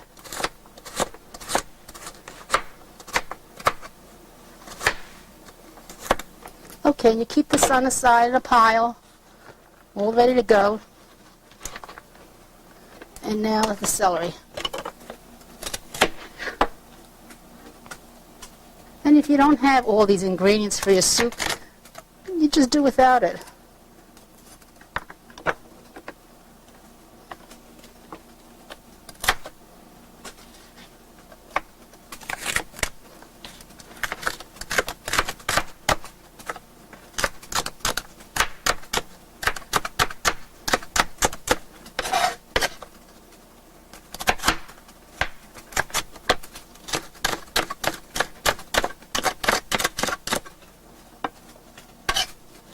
Celery leaves are very flavorful. I don't like too much of it, but some is okay. Keep this in a pile. Now we're up to the onion. I'd rather use a serrated knife because it is sharper. Into the bowl again. Cut it in half. Peel those outer layers of onion. I think all we'll need for the soup is half. And again, you get the root, which is here, and you, like we did yesterday, just cut slices up to the root to dice easier. Put your hand flat, go across for a small dice.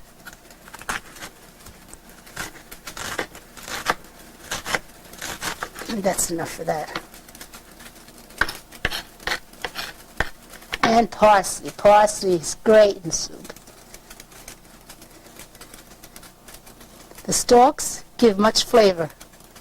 So what I do is I put them in whole and then I just pick them out. But this, the leaves, I just make a little bundle and start chopping away.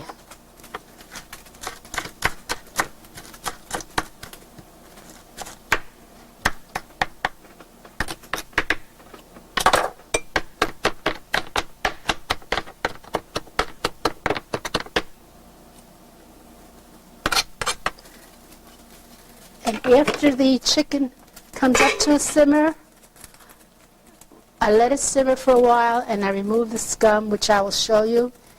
And then we'll remove the, then we'll put in the vegetables, or if there's too much grease in the soup, I will put it in the refrigerator overnight, and the next morning you just pick up the fat and then cook your vegetables. But in the meantime, we'll have to wait until while the chicken is first cooking. You always have a scum on top. You just remove it. Scum and fat. And this is what you do. Just spoon it out. Now this, since it's only 2 small pieces, there really isn't much. But you, at times when you make soup chicken from a whole chicken, you get a lot of foam, and that's what you remove for about 10 minutes, and then it stops collecting. And this one really didn't have much at all.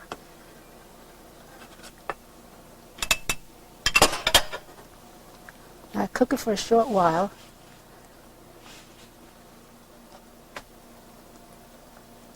Now I'll put this in the refrigerator overnight so all the fat comes up to the surface and you can remove it. But this soup really doesn't have much fat in it. You can really spoon it out. instead of letting it lay overnight. But I will show you how the fat accumulates to the top and congeals, and you just remove it. But I think I'm going to use this as it is. I don't think we have to put this on in the refrigerator overnight. Okay, I'll get the other. How long do you boil it for? I'll boil it for a while and get rid of the fat and the scum. See how it starts? About 5 minutes. See how the scum is beginning to form. See that white? Just take it out, that's all. Now if you make a whole chicken, you get a lot of it. And that I always put in the refrigerator overnight and remove the fat the next morning.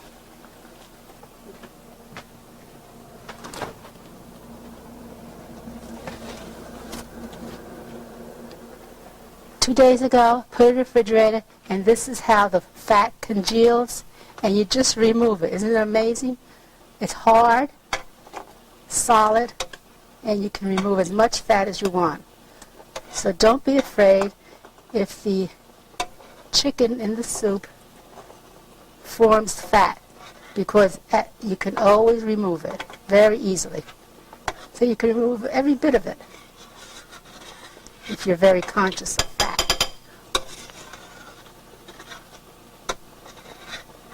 If you want to eat this chicken straight up by taking it out of the soup and eating it plain, which is very delicious, you let it cook until it's well done, but don't overcook your chicken. It'll be tough. And the white meat takes only, if you have a chicken breast in here, in 5 minutes it could be done according to how thick it is, and you take it out. Okay. And you shouldn't let protein boil. Whenever you cook any protein, chicken, meat, you shouldn't let it cook with a hard boil, because they say that the cartilage on the inside doesn't have a chance to come out, and well, they say anyway, don't over boil your protein. Always on a simmer, whether it's fish or meat, chicken. Okay. The chicken has been simmering in the stock for about 20 minutes, so we're going to check it to see if it's cooked. And I'm going to cook it all the way through in the event you'd like to eat it right from the chicken soup and not cook it in another method. Okay. It seems like it needs a little more cooking, so I'll put it back for about another 5 minutes. Doesn't take long to cook. And do you see this scum here? The white scum? A little more has developed. So all I'll do is take it out, and the fat comes out with it. Vegetables to it.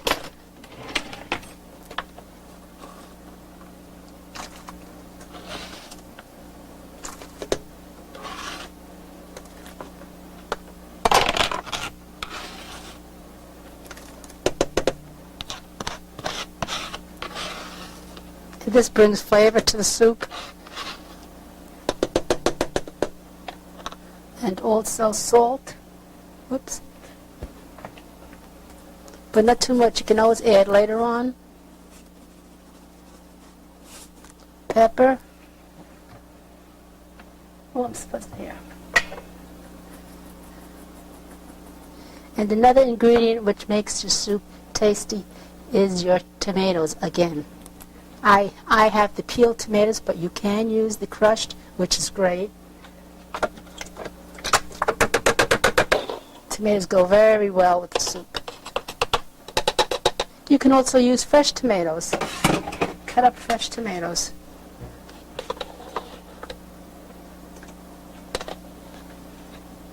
Not like chunks of it, so I don't process it too much.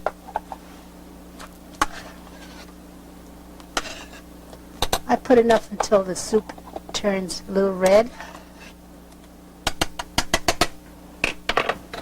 Now you allow this to simmer. Take your chicken out when the chicken is done, and then continue cooking the soup with the vegetables in it.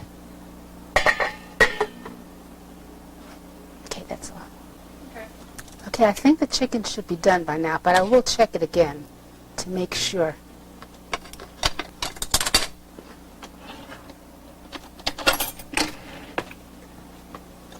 Oh, yeah.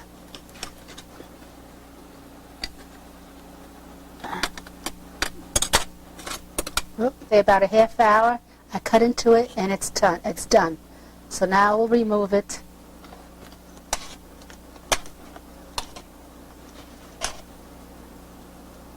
And I will allow the vegetables to cook until they are done, which will be about another 15 to 20 minutes. What we can make is breaded veal cutlet parmesans. So we have the cutlets, and if they're too thick, what you do is put them in between two pieces of plastic and then pound it with a pot to thin it out, and you can work on it that way and you'll have a thinner cutlet if you like. I dip the cutlet into flour and I put very little sugar in it.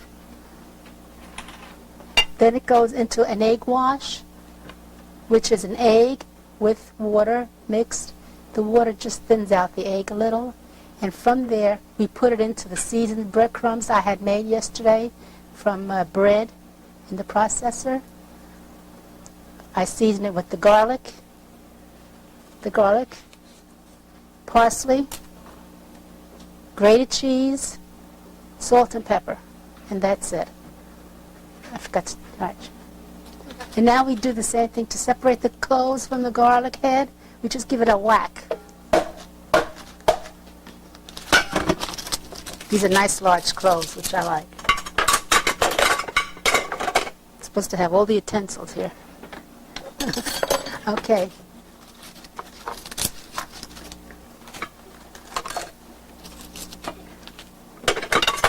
And now to dice the garlic, we whack it again.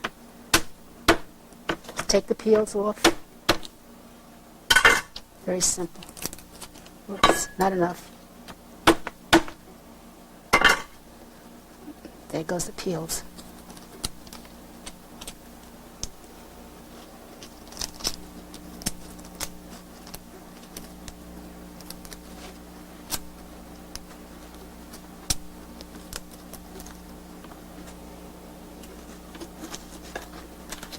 Into the garbage bowl. Slice the garlic again.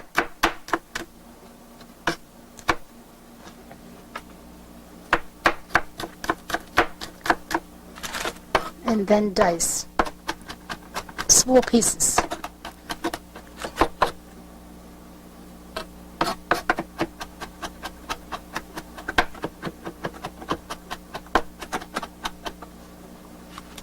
And to get rid of the bitter, pungent taste of garlic, I put it into a dish.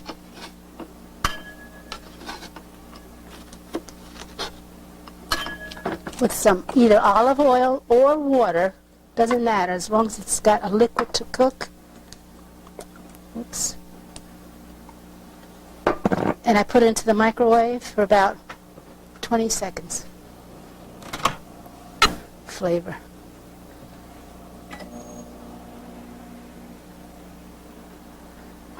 Next, we'll chop the parsley.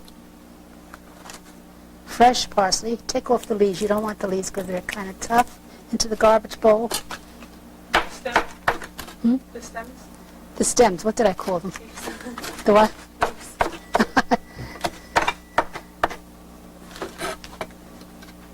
Okay, again, you hold your tip of the knife down and chop away.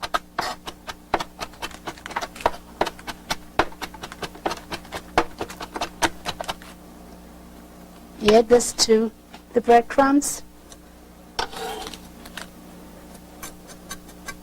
Now we'll get the garlic and add that to the breadcrumbs.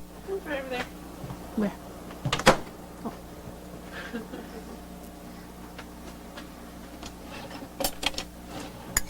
Take out the garlic as much as you like.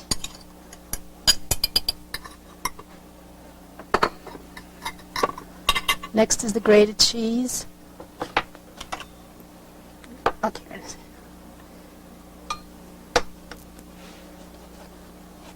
And this gives it flavor. The grated cheese gives it flavor, as well as everything else, but it's a big flavor.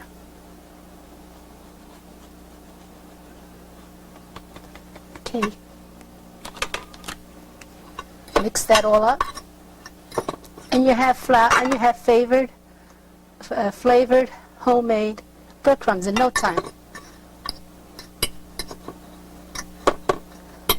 I think I'll add more cheese to it.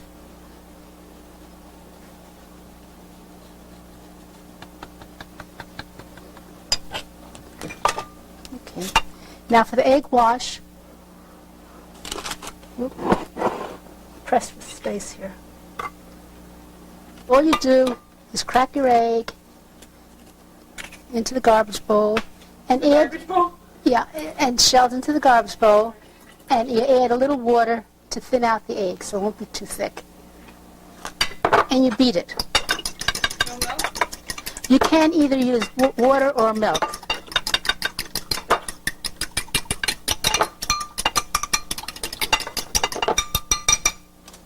And here I have the flour. So now we'll start breading. Always into the flour first, and keep your right hand dry. Remove the excess flour. You don't want too much flour. Into the egg, and then right into the breadcrumb.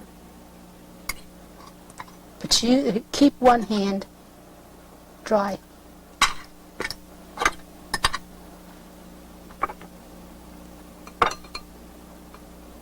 Okay. And do the same thing. Salt into the flour. Shake off the excess. Into the egg wash, and then into the breadcrumbs again. And you press the breadcrumbs in and you get more crumb that adheres to the chicken. Now this egg and breadcrumb, you can make a little patty from it. Don't use the egg for anything else because it has salmonella in it from the chicken. So what I always do is put the leftover breadcrumb in, not too much, otherwise it'll be too dry, and I make a little patty out of it. Grandpa likes that.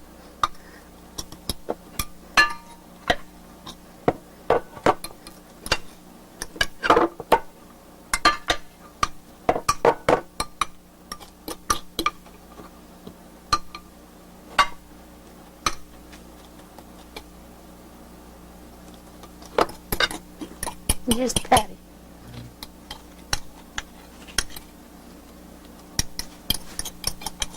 And you brown that just like the chicken. Okay, you can shut it now. Soup, it's all made. Vegetables are cooked, and now we're going to make an egg drop soup. Egg drop soup, just for the day you're going to have it. So I removed some of the soup from the large pot. I advise you always to make a larger amount of chicken soup rather than just for one portion, and put in your freezer for those days that you don't feel good. So I beat the egg, have the soup boiling,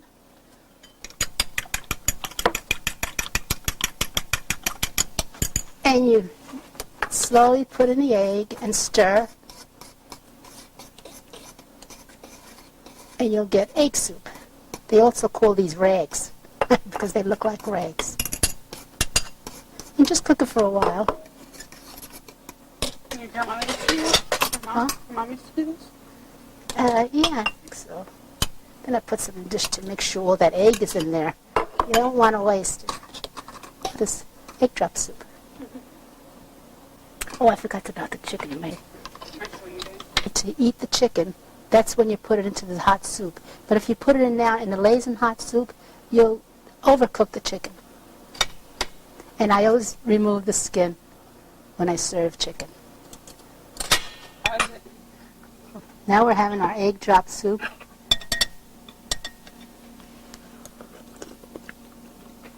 Good. Very good. This is what the Chinese eat.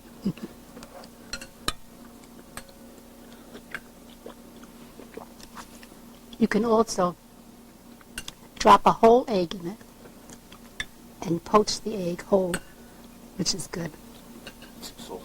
Yeah. Okay, tell me when. Okay, now we're going to make the chicken cutlet parmesan from the chicken cutlets that we breaded a little while ago. You heat your pan. I use a non-stick pan.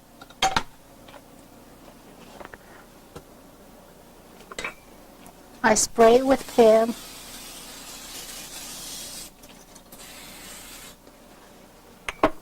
And I add olive oil to it. Not too much, but you need some. Otherwise your breadcrumbs will be too dry. And you wait until that heats. I have my sauce ready to put over the cutlets after they're sauteed, and the cheese ready to put on top of the sauce. And what I do is I cover it and I put it in the microwave until the cheese melts. This is a quickie meal, very quick.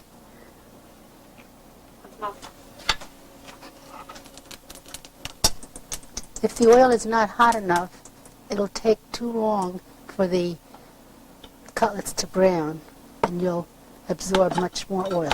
But there isn't that much oil in here. There's about a good tablespoon. Okay, now it's starting to smoke. Now it's time to saute. As long as you hear that sizzle, it's ready.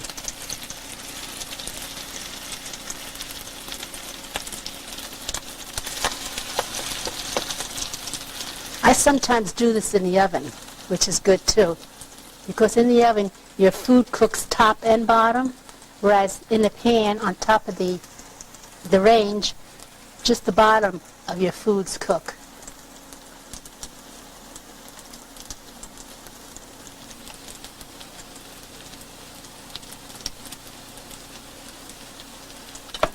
Let's see, I think that's a little too much. Didn't need that much oil. All right, it's been searing for a while. Now it's time to put the heat lower because it's starting to smoke a little. This is the color you look for. Whoops, some parts of the pan are hotter than others. But this is perfect here.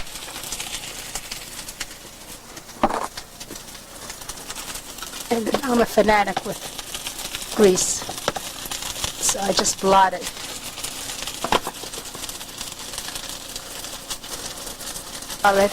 And it's cooked enough. I don't like to overcook it. Oops. So now I blot it on paper towel.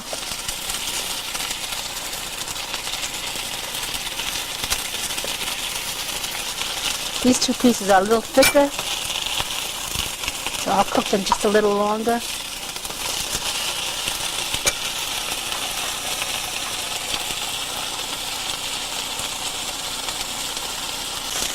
It is juicy, but not red.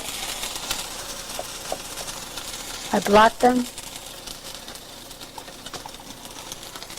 Take this off the heat.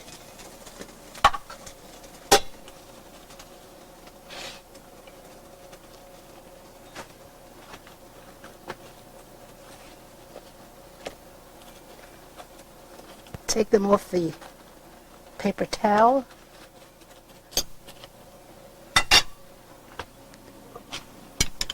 You can eat them as they are. This is how Grandpa likes it, plain. But we're going to make Parmesan out of it. All you do is put cooked sauce on it. The sauce has to be cooked, otherwise it'll be raw flavoring, because you're not going to cook this very long in the microwave. And you put your sliced cheese on, no? Whatever cheese you like.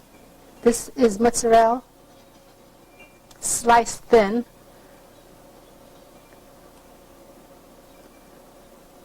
Cover. Ouch. Put a little sauce around.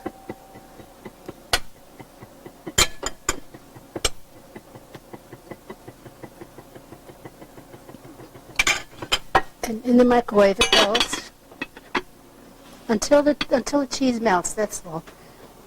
1 minute. We'll check the cheese. Cheese has gotten soft. You can also put this in the oven for a short while, but I think it dries out. But you have to remember to cover it so it doesn't dry out. Wait a minute. So this is a quick dish. You can have it made in 30 minutes. You have no excuse that you don't have the time to do it. In fact, you can prepare it the night before, and the next day you can reheat it with your cheese on it, and you have a meal. Okay. Now we're ready to make eggplant parmesan, and we'll need the salt and pepper as always, olive oil, parsley, basil, which I have in the freezer, but I will take out just before I use it, and the grated cheese, and the marinara sauce we made yesterday. I'm going to use that to layer with the eggplant. And Grandpa always peels the eggplant, so I'll let him do that. Okay. This is the male.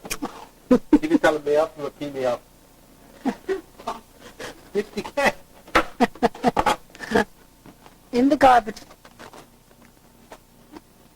And you, Potato peel through the cutting. isn't that simple? Very simple. Make sure you have the peeling for the eggplants you throw away in the garbage. You don't put it down the sink like you do like some homes that have these automatic dispensers. Garbage disposal, honey. Well, we have garbage disposal because we eat all of it.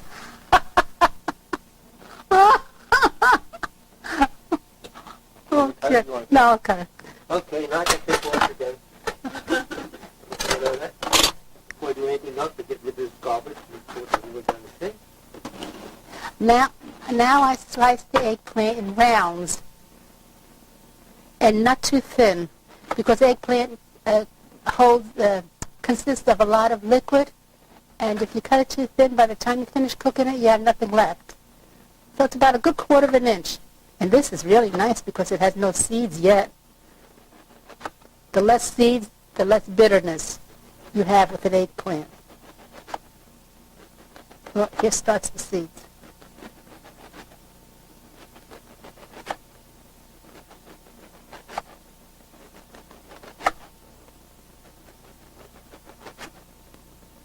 When I choose an eggplant, I usually choose a narrow and a small one. Because when they're narrow, like this end, you don't get any seeds. The seeds are usually in the round, large end.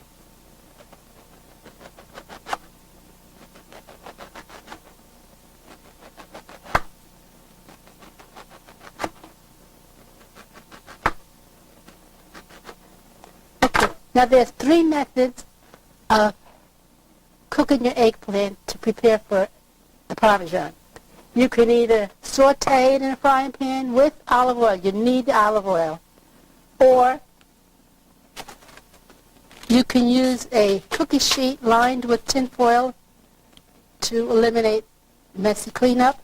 But you have to coat the tin foil with olive oil again. Or you can cook it in the microwave. On the microwave dish, coat it with oil also. But I'm going to choose the method of cooking it in the oven.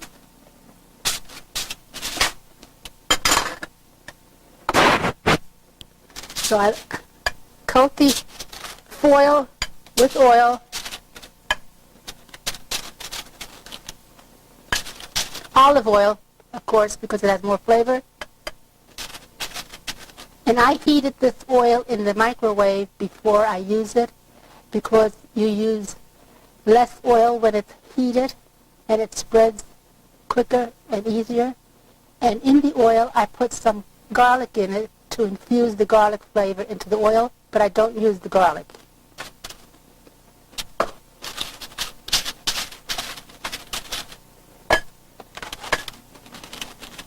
Next, you line the pan with your eggplant.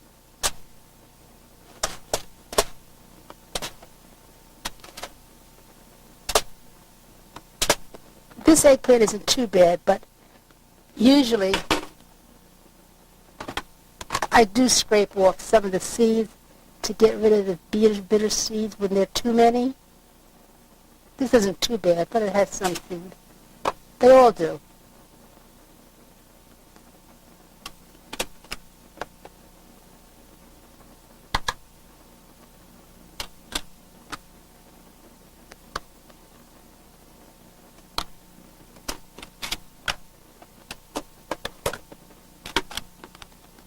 And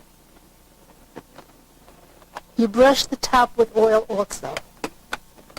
You don't have to brush the bottom because the oil is in the pan.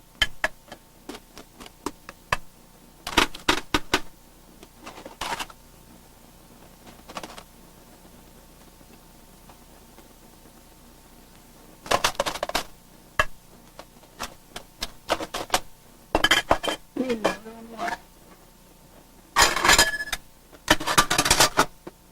This is oil too, but it's just a little tomato sauce in it.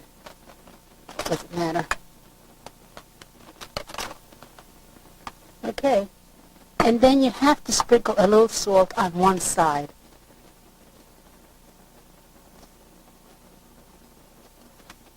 And this is all ready to put in the oven of a 400-degree oven. I chose this method because you don't have to stand over the frying pan to saute each piece. I like the method of putting it into the microwave also. And if you do the same thing, and you cover it with plastic wrap, and you cook it for about 4 minutes. You check it, and you may need to cook it longer. It all depends. But if you cook it too long, it gets hard. You have to be careful. So this method, I think, is about the easiest. And it doesn't have to cook all the way through because you're going to cook it the second time with the sauce.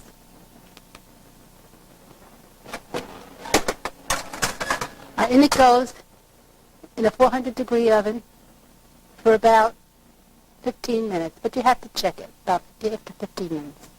Oh, the eggplant has been baking for about 15 minutes at a 375-degree oven. And I think they could be turned now.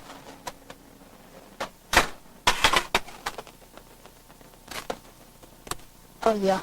And see, they're brown in the oven, whereas in the microwave, they do cook, but they don't brown. And the browning gives it flavor.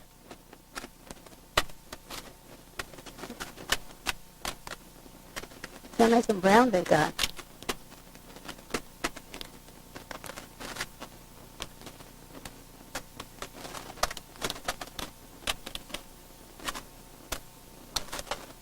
And I will put them in for about another 5 minutes, that's all.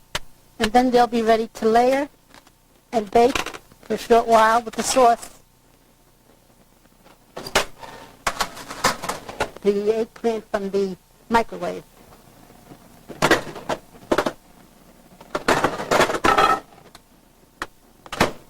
I covered it with the plastic.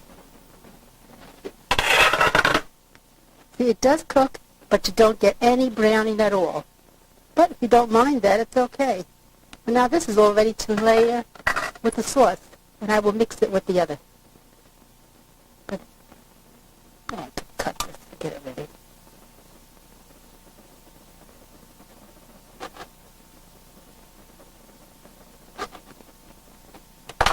I like to add the mozzarella to the layering of the eggplant when it's time to eat, because if you heat it now and then heat it when you're about to have it, the cheese gets a little on the hard side. But we're going to get it to the layering now.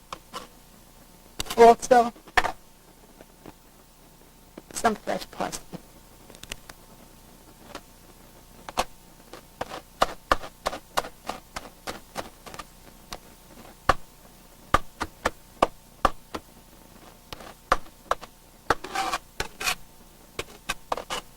And also my basil from the freezer.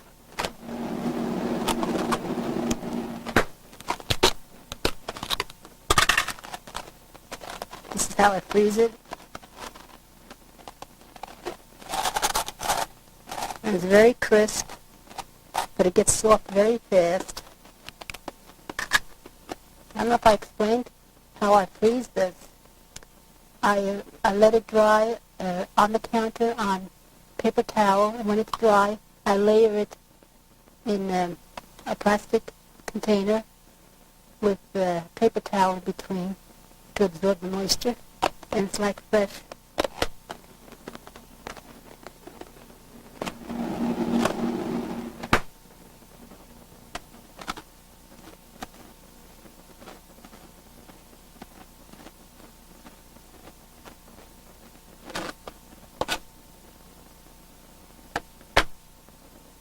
My big knife. Again, you hold down the point of the knife and you chop away.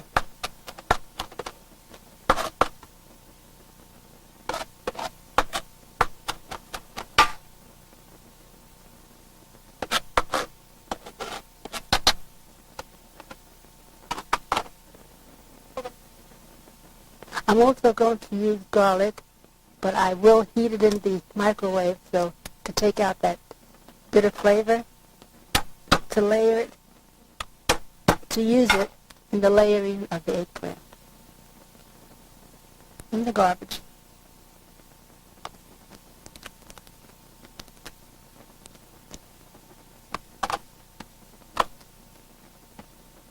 And you slice it again.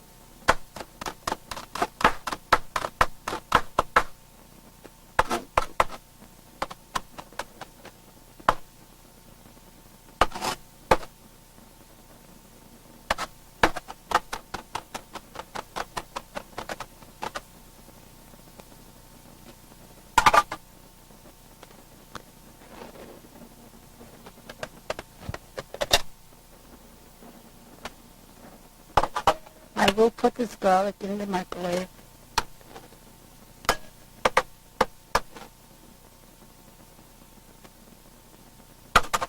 With just a little bit of olive oil for moisture. That's all.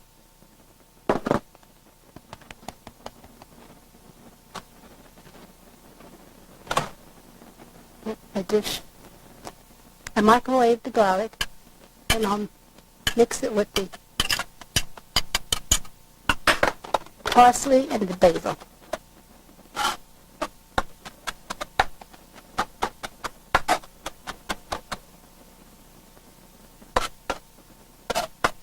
And this will give it flavor.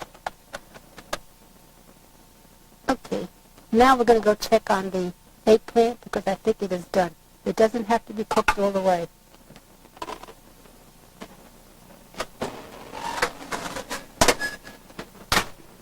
Yes, it definitely is done.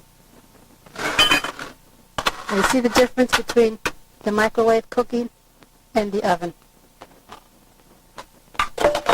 So now we'll start layering again. Sauce first. And use a cooked sauce because this is not going to cook long and the tomatoes will have a raw flavor. So you make a little marinara sauce. From the canned crushed is fine. Let me wash my hands. I haven't washed my hands.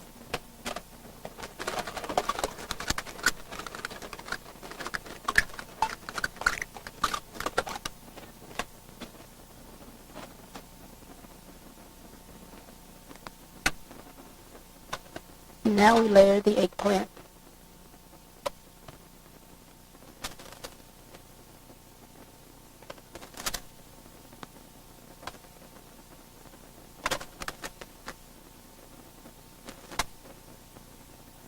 I think he's going to make just one layer, which is okay.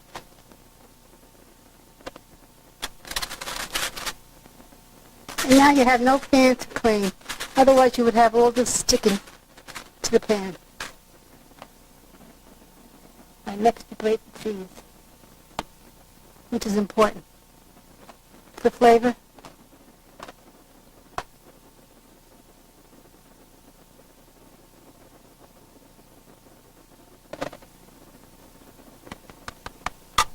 And then you layer this mixture of parsley, basil, and garlic.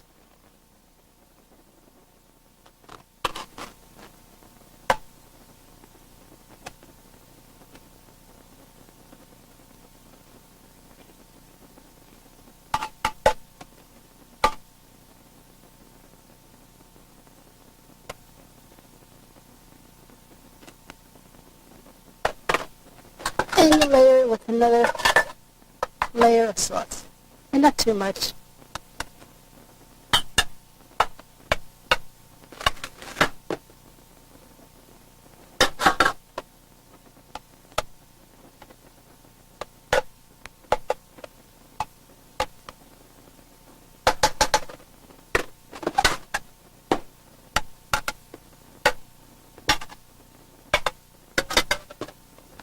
And another sprinkling. Oh no, next is the mozzarella. Or fontina cheese, or any cheese you like. Oh, tomato sauce over. You can either put this in the oven, with the 350-degree oven, for about 10 minutes before it gets a little bubbly, or you can cook it in the microwave, and it'll take only 2 minutes, which I'm going to do. Up, and it should be done. Good old microwave. Yep. It's done. Eggplants are cooked. Cheese is melted. Okay. And that's it. And Carol, Karen, you were such a great help today. You did so much cleaning up, like your mom did yesterday. I thought Grandpa was going to do it, but you wound up doing it, and you were the cleaner-upper. Okay. Thank you so much, Karen, for all your help and your cleaning up and your thoughtfulness and your love for doing this. Thank you, and I love you. Love you. Love you. Thank you. This shape. And you dice. Not too large because carrots take a long time to cook. Not too. Remove this peel, slice, and dice.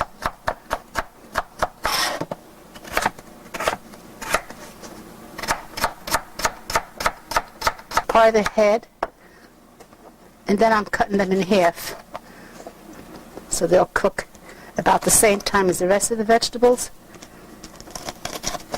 Makes it easy. You put down the asparagus on your board and cut toward you and remove the wooded area on the at the bottom. And when you finish, you just snap it. Whoop, this is kind of soft. You snap it and you remove this. It's the celery. Not too big. You remove the head in the bowl, and then you just dice this. Escargot is a little on the bitter side, but it's good. That's why I wouldn't add too much to it.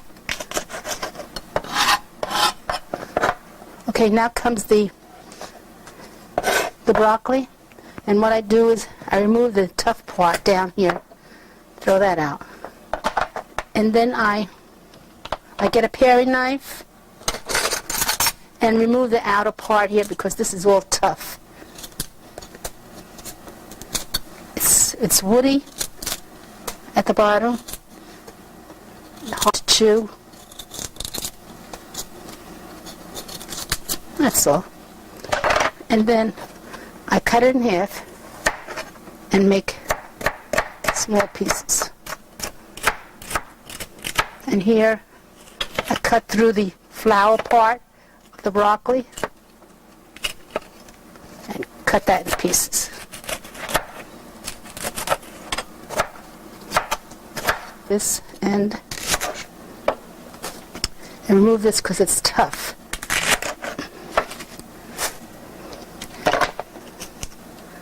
And this has a lot of sand inside, so you really have to wash it. Oh, this is pretty clean, but no, I can feel it in my hands. There is sand in there, and you don't want to add that sand to it. This.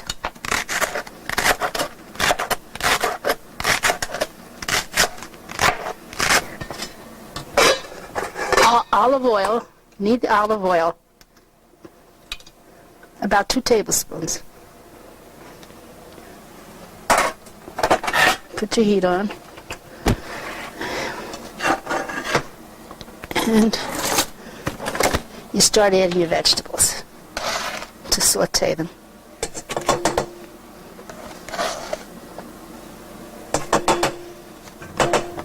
This dish is very versatile.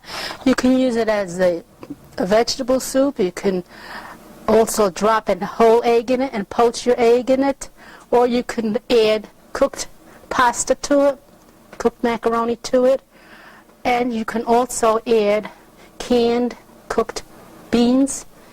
You rinse your beans and you can add those to it also. And it's a good idea to make a pot full so you can freeze portions for a meal, and you'll be happy to take it out of the freezer and it's all cooked for you.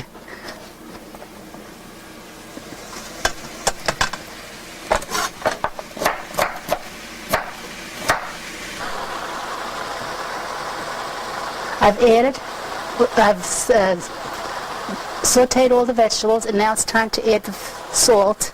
Not too much because you can always add it at the end. Give it a stir, and it's time. Oh, black pepper.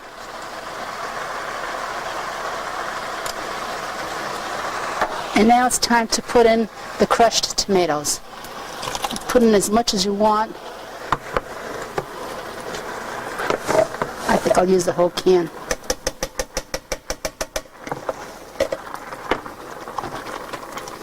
And I'll add some water to it.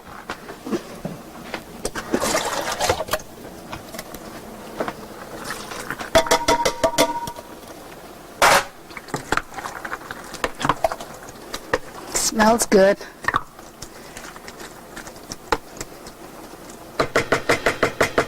Now yesterday I steamed some carrots and I saved the juice because it was tasty. I tasted it and I'm adding that to it. I like to hold on to my vegetable waters and add it to dishes like this, stews.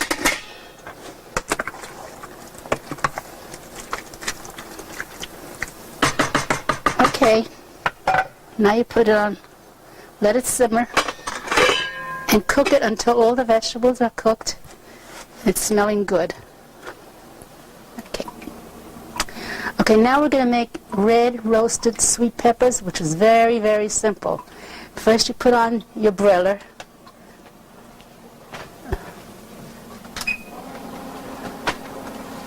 I put the broiler on high. And to prepare the pepper, you cut it in half, gut it out,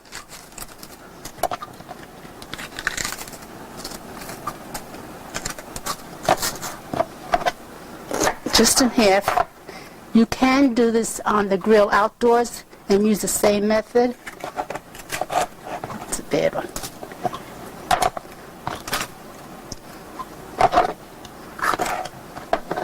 And all you do is crush it so it flattens out a little.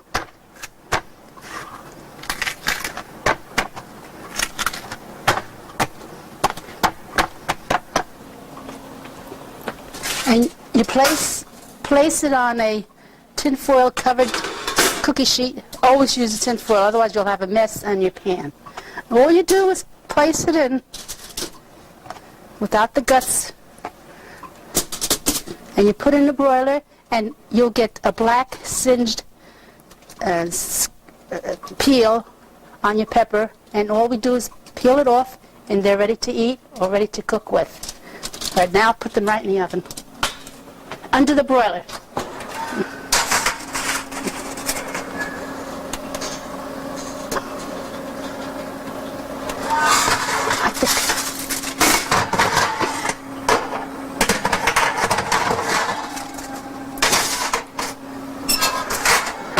Okay, that's the extent of cooking red roasted peppers. All we have to do is peel them now.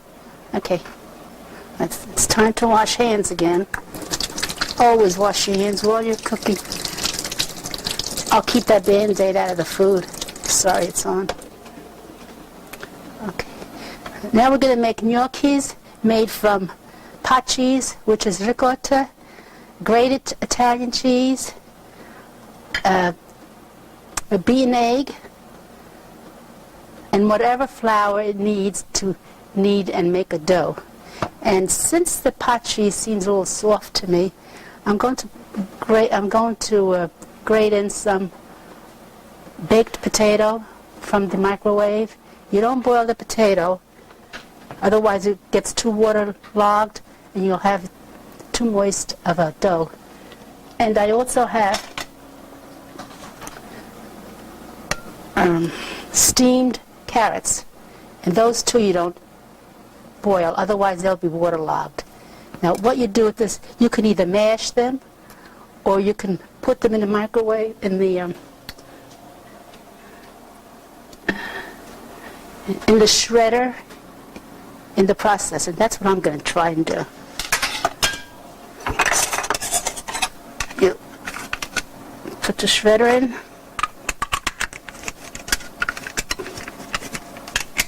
Because if you mash them, it makes a soft, gushy dough, but if you use the shredder, the consistency is better.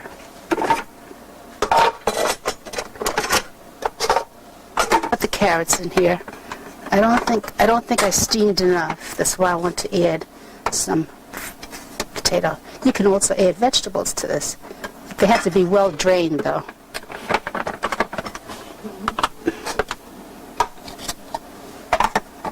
Okay, we'll try this. This is something new.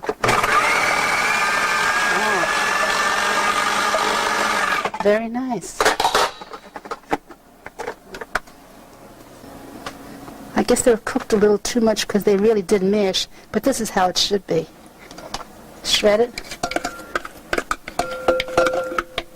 And I would say this was about a half a cup.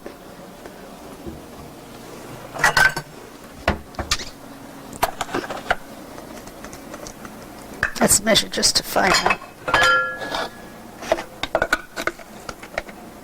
That's yes, it's a good half cup. I usually put more than that in. So you put that in a bowl, put in your pot cheese, and I season the cheese with a little grated cheese, a little sugar and cinnamon.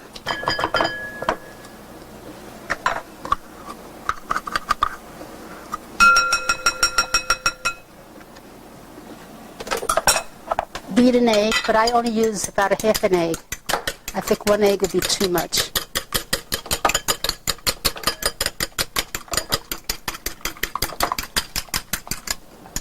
Half an egg. Grated cheese. Oh, I wanted to do this. Add the potato. There you go. I'm going to shred that potato and put that in. The plunger, some gnocchis are made with potato and flour only. I've never had it, but I don't think I would like it. But I am adding some to this recipe.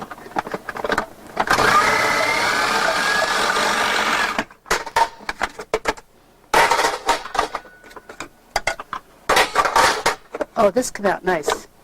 See, this is shredded. That's how it should be. The carrot should be that way, too. I think the reason the carrot wasn't shredded very well is because it was a little overcooked.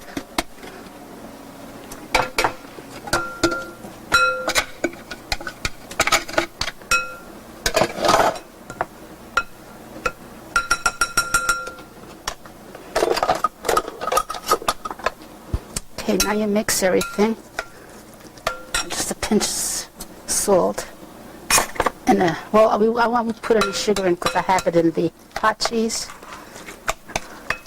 So here you can add anything, even that green vegetable, like I said, but it has to be squeezed dry. Now you see, this would be too soft to work with. So this is where you add enough flour it needs to work. And this, there's no exact amount of flour because you don't know how much moisture the vegetables contain. So it's just by looks. But you don't want to add too much flour. That makes a dry, hard gnocchi. This was 1 cup.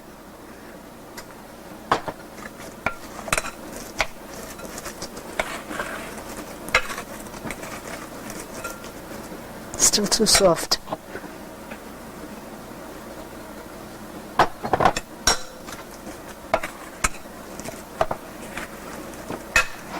This might be it now. Now I'll use my hand. I'll use my other hand.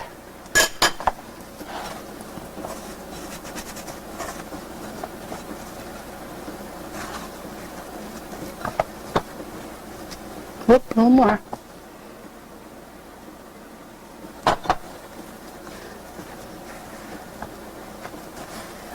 And you don't want to overwork this. That too will cause a tough yolk.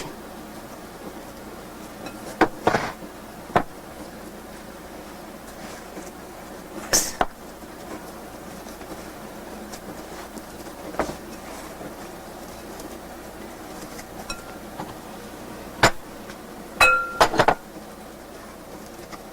See, that pot cheese was a little soft. I usually don't add this much flour.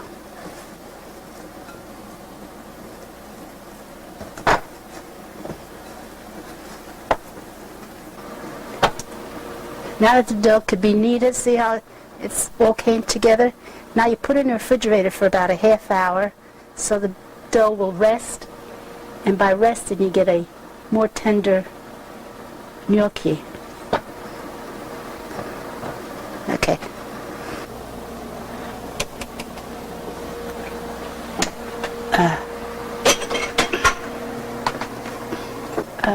I think the peppers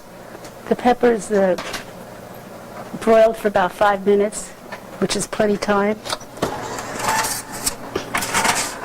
All right, see how black they've gotten? They don't have to get this black. I think I blackened them a little too much. But this is what happens. And now you steam them by putting them in a... Wait. You put the peppers in a covered bowl or a paper bag, or just wrapped up so they can steam and cool off, and then we can peel off the skin. Easy cleanup with the foil. I think they're done, so it's time for tasting. Taste the vegetables to see if they're cooked.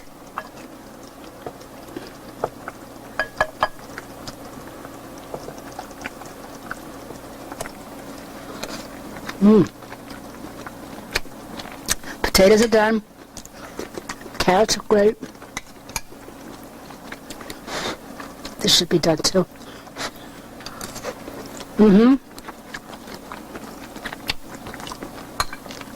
Now we'll check the Brussels sprouts.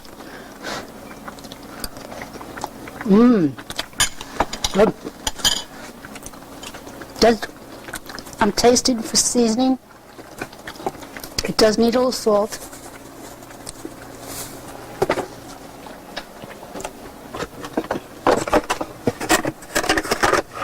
And because I'm cooking with tomato, I always add a little sugar.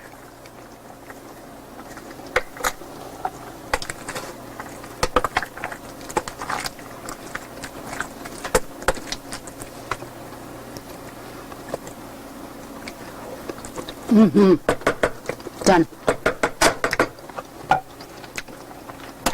So this is all done to eat and also to cool and to put in your freezer. And you can also make a 1-dish meal out of it with, why not put chunks of fish into it, and you have your protein, you have all your vegetables, all in one dish. It's very versatile, very nutritious, so enjoy. You were lucky, Thorkin. And it's time to take out the gnocchis. They've been in the refrigerator, resting for a half hour.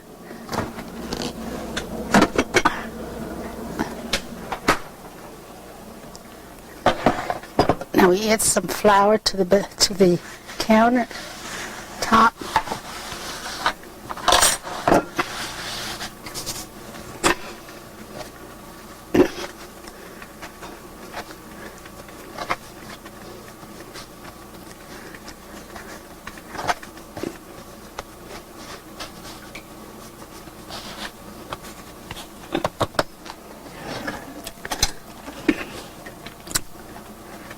Now we cut them in strips. Roll them in a little flour.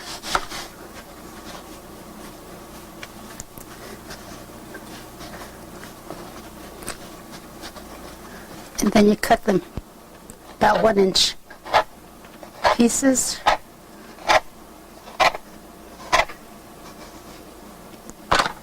And then in order to put the ridges in it, you use this method. You want a ridge so the sauce can get inside. So what you do is put your gnocchi on your fork and just roll it down.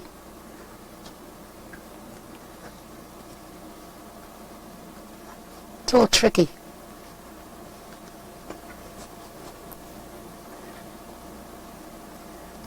Wait, you want to shut it?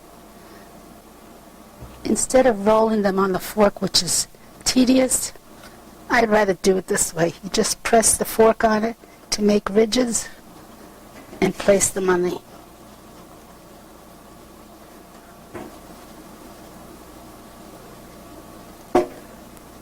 a floured cookie sheet.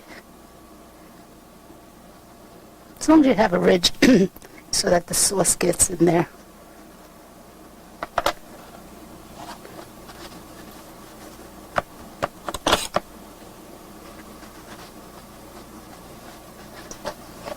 In fact, you really don't need a ridge. You could just have them plain.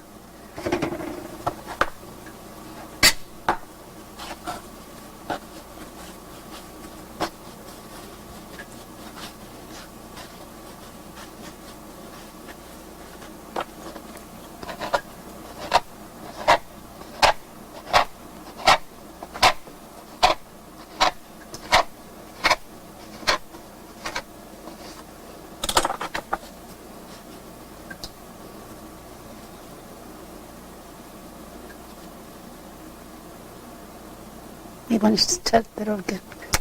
I don't know. I'm just going to put the ridges in it by pressing the fork on it. There are many ways to do it. But like I said, you really don't have to put ridges in it if you don't want. Yeah, that's good enough.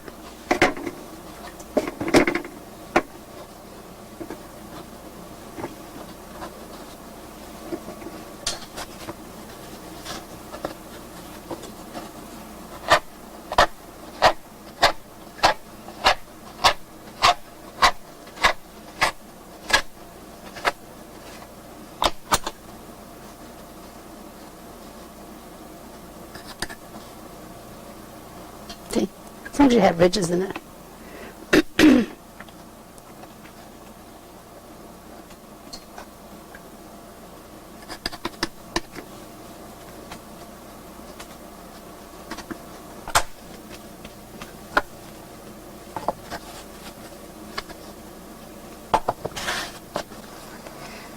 Now that the water is boiled, it has to boil hard. You add your salt. Let it come to a hard boil.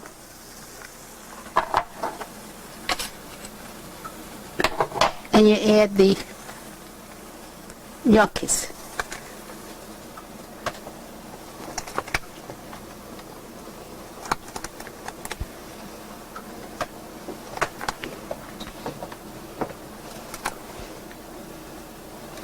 Oops. I think I'll make 2 batches.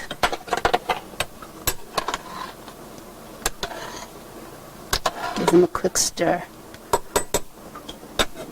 And when they come up to the surface, you count 15, up to 15, and that means that they are ready. But you see, they're not at the surface yet because they're not cooked. See, they're starting to come up to the surface. So you count to 15, and then you remove them.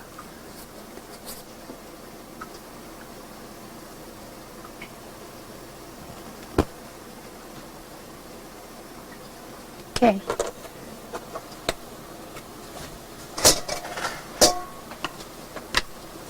You have to be careful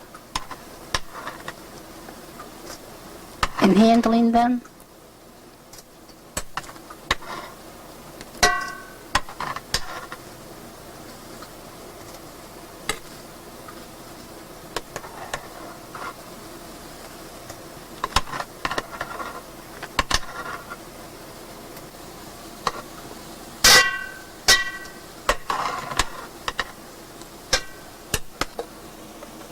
that first batch is out of the boiling water, I'll add the second batch.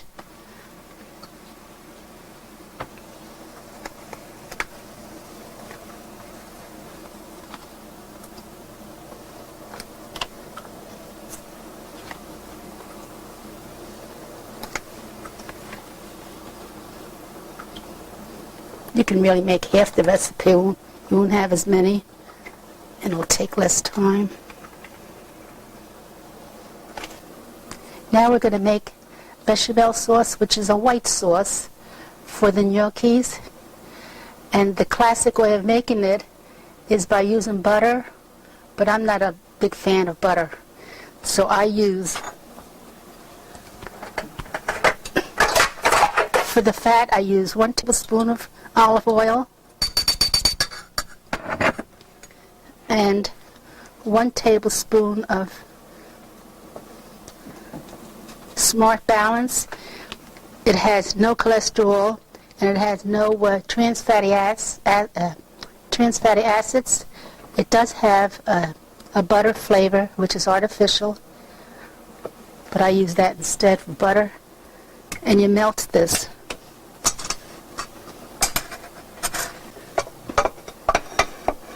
Now that we've melted the Smart Balance and the olive oil is in there, you add 2 tablespoons of flour, and that'll act as a thickener.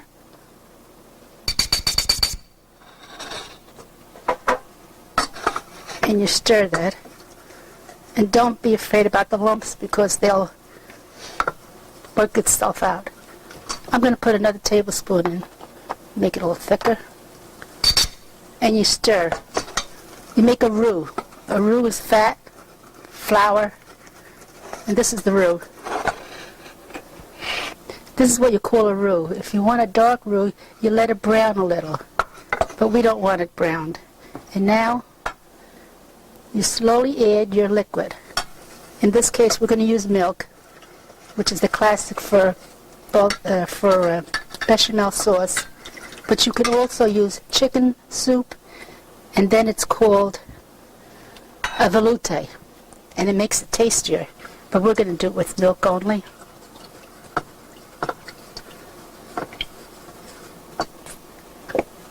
That's a second cup of milk.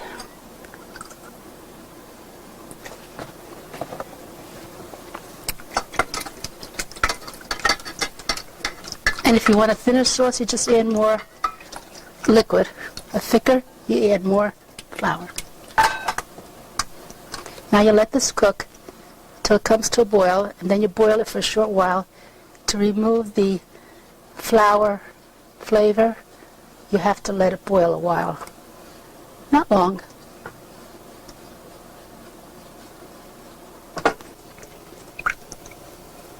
You have to keep stirring, otherwise it will burn.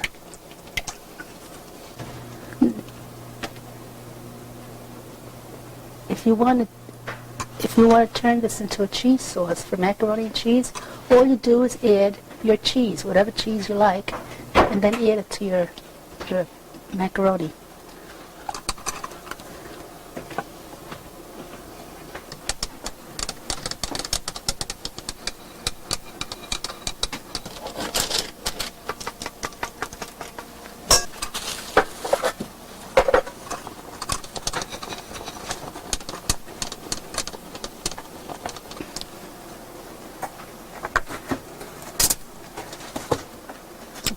This calls for a little salt because of the flour, but not much.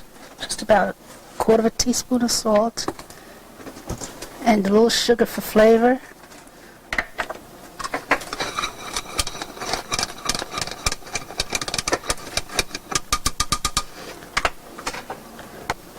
Now I'll taste it for flavor.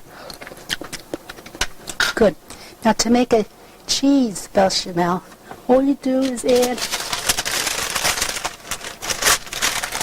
your cheese to it and shut your heat and stir. Now you have a cheese bechamel. But you don't boil the cheese.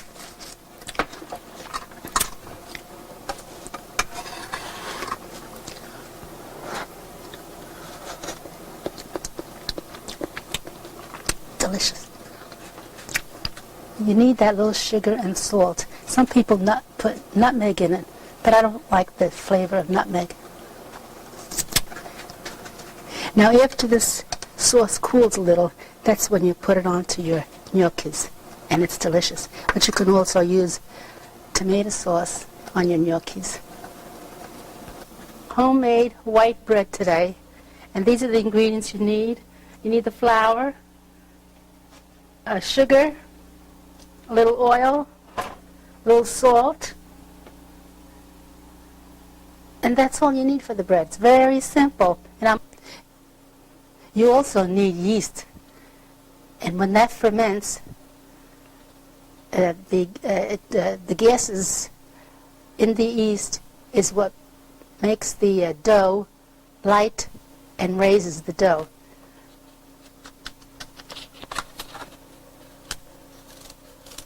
This is going to be the leavening.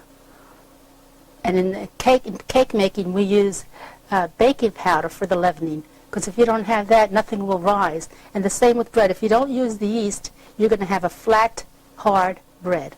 So we'll start with one cup of flour. And I've always made the bread in the mixer, but last week I made a loaf in the processor, and I like it. So I'm going to do that today. So we have the flour and the whole package of yeast. I have three tablespoons of sugar here. If you don't have the sugar, it's such a blob bread. And 1 teaspoon of olive oil.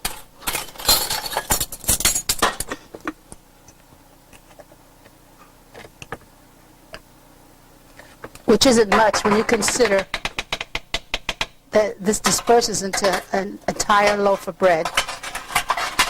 And then I heat a cup of milk or water in the microwave until it's hot. It has to be hot. And the temperature really should be 120 to 130 degrees. Okay, could be a little hotter, so I'll heat a little bit more. Now the milk is good and hot, not burning hot, because the yeast won't react too well.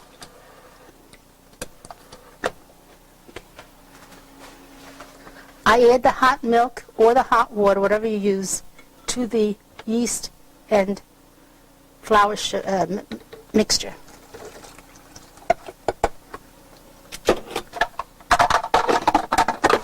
And you process this.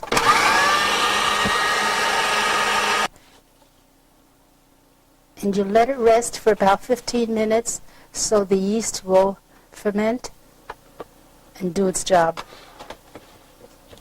Second section of red peppers. I had taken the red roasted peppers from the broiler yesterday and allowed them to steam in this bowl. You can also allow them to steam in a paper bag or in a sheet of paper towel. And I like to use gloves because it makes a mess of your fingers. Or I'll use a paper towel. Okay, you want to take a shot of this? See, look at how simple. The skin comes right off. No problem.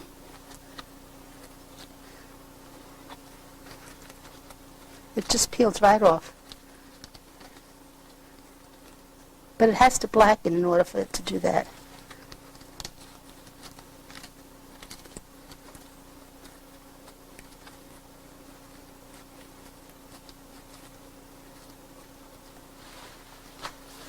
You can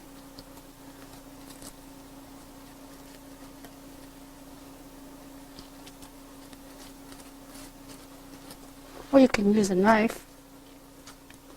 Scrape it with a knife.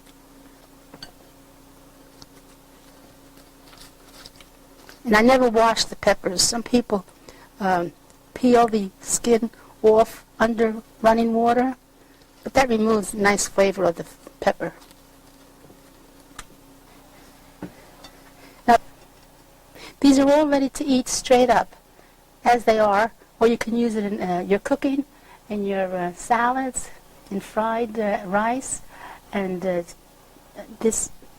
pepper is cooked with chicken, onions, mushrooms, and tomato sauce, and lots of these red peppers, chicken cacciatore, delicious. But they're all ready to eat. You can put them right on a toasted Italian bread, and then on top of the tomato you can put a piece of cheese and put it under the broiler for a short while. It's delicious. And then I would never buy red roasted peppers in the jar again. I did that one time, and it has brine in it, and the flavor is nothing like the home roasted peppers. And another way to roast these is to put them on a grill. The same way, you cut them, flatten them out, and put them on a grill. No mess.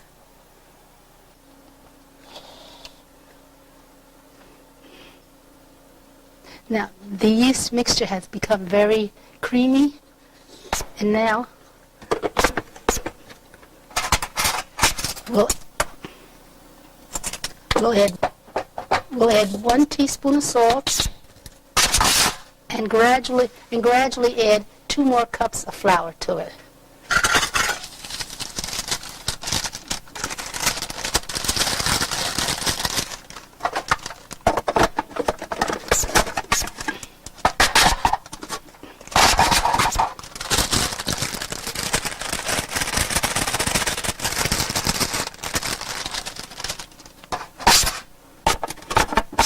In your process.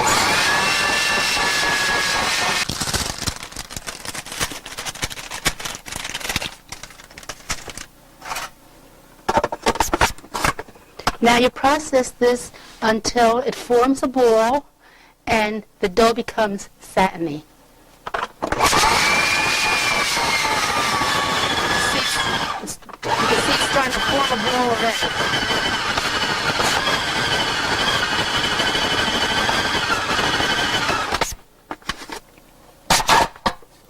Now the dough is a little bit too soft. That's that extra milk I had put in. So I'm going to add a little flour.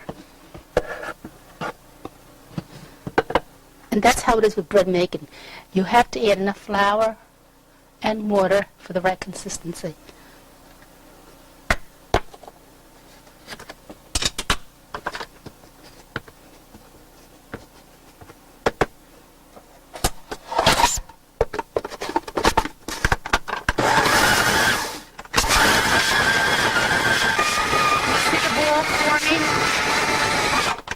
We'll check it out again. Still a little. And the reason it's a little sticky too is because the weather is very damp today, and that makes your dough and flour have more moisture to it.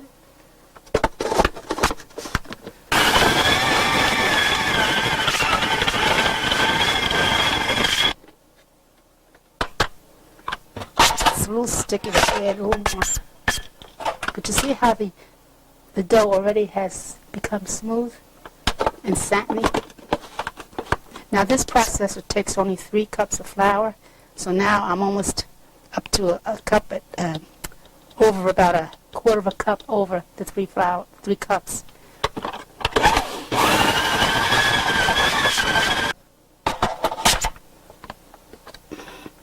Okay, I think it's good enough. And now what you do is put it on the board. And now you put your dough onto a floured board.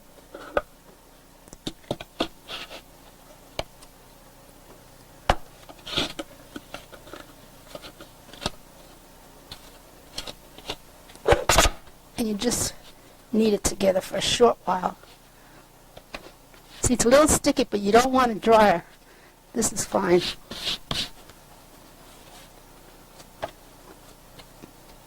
The dough feels nice and warm from the warm milk. Okay, it's a nice dough. Look how pliable it is. And now you put it into a bowl that was sprayed with Pam. And you turn it around so all sides become greased. Cover it with a dish towel. And you let this rise for an hour or an hour and a half until it becomes very puffy. Look at it now, and you'll see the difference after it poofs from the yeast. Okay. The bread dough has risen for a little over an hour. And the way you can tell if it's risen enough, you put your finger in there, and if the finger mark remains, then it has risen enough. But you see how it has risen about twice the size it was. So you punch it down. Oops, shut it. Now you remove the dough. It's a nice pliable dough, and you punch it down to remove the air bubbles, and you just press it to remove the air bubbles. I'm going to remove a small piece, and we're going to make what we used to make years ago was a fried dough. Yeah, nice dough, isn't it? Nice. Okay, now all you do is put this in the pan that I had sprayed with Pam.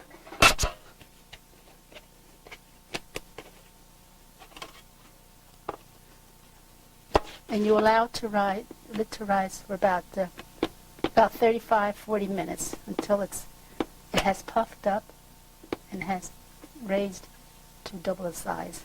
And you always cover it and away from any drafts. So now we'll wait. You make that fried pizza dough by patting it down. Grease your pan slightly. And you allow this to rise a while, so that'll come out nice and puffy. We'll cover that. And let that rise just about 5-10 minutes. Okay. Now we're going to make pickled green peppers.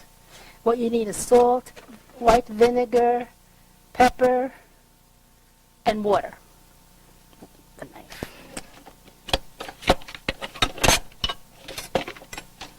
What you do is wash your pepper,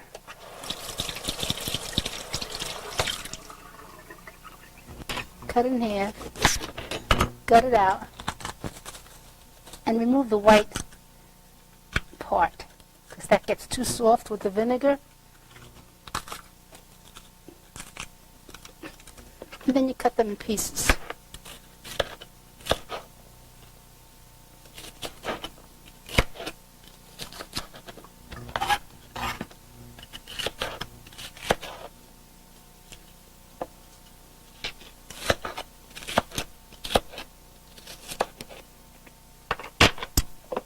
This is going to be a recipe for 1 pint. So you fill your 1 pint bottle with peppers. And always buy hard, solid peppers for this, so they don't get too soft from the vinegar and salt. Oh, that was just about perfect. Okay, now we're going to make the brine. And for 1 pint, you need 3/4 cup of white vinegar,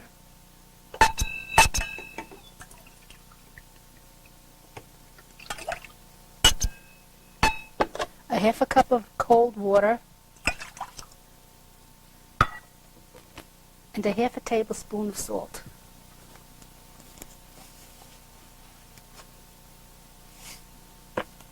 And you dissolve the salt.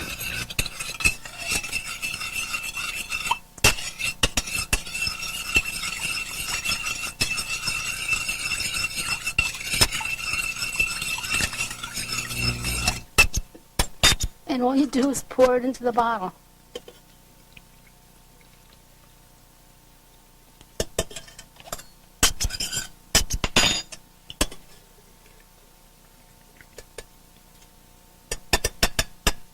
Okay. You put your cover on. Oops, wrong one. Put your cover on tight. Give it a shake. Put it in your refrigerator, and these can keep at least 3 weeks because the vinegar and the salt preserves it. And when I use it to eat, before I eat them, I usually give them a rinsing to remove some of the vinegar and the salt. And there you have vinegar peppers.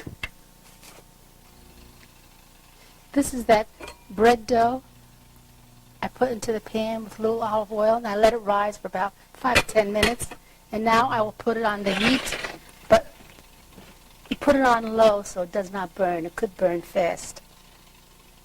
So I have it on medium heat for now, then I'll lower it more. Okay, that'll be done soon. The bread dough pancake has been cooking on a very low flame, and the coloring is just perfect. So I blot it on a paper towel. And to eat, all you do is break it. Look at that beautiful dough. And you dip it in sugar.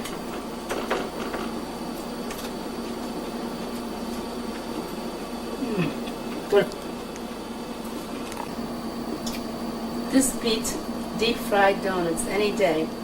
And it has a lot less calories because it's not deep fried. Okay, Karen, you can start. Now I'll remove this top because the dough has risen twice the size and it looks nice and puffy. And it'll go into the oven. It'll cook at 400 degrees, but whenever I put on my oven, I always raise it 25 degrees before I put the food in, because as you open that door, you lose 25 degrees, at least 25 degrees. So in it will go, and if you want a nice shiny glaze on top, you brush egg wash on top, which is beaten egg with water, and you'll have a nice shiny top. But we're going to skip that today. In it goes.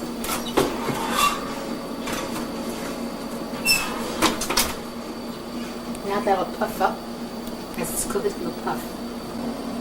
The 35 minutes are up, so we'll check the bread. Whoops. I think I cooked it about 5 minutes too long. That's okay. Better than being raw.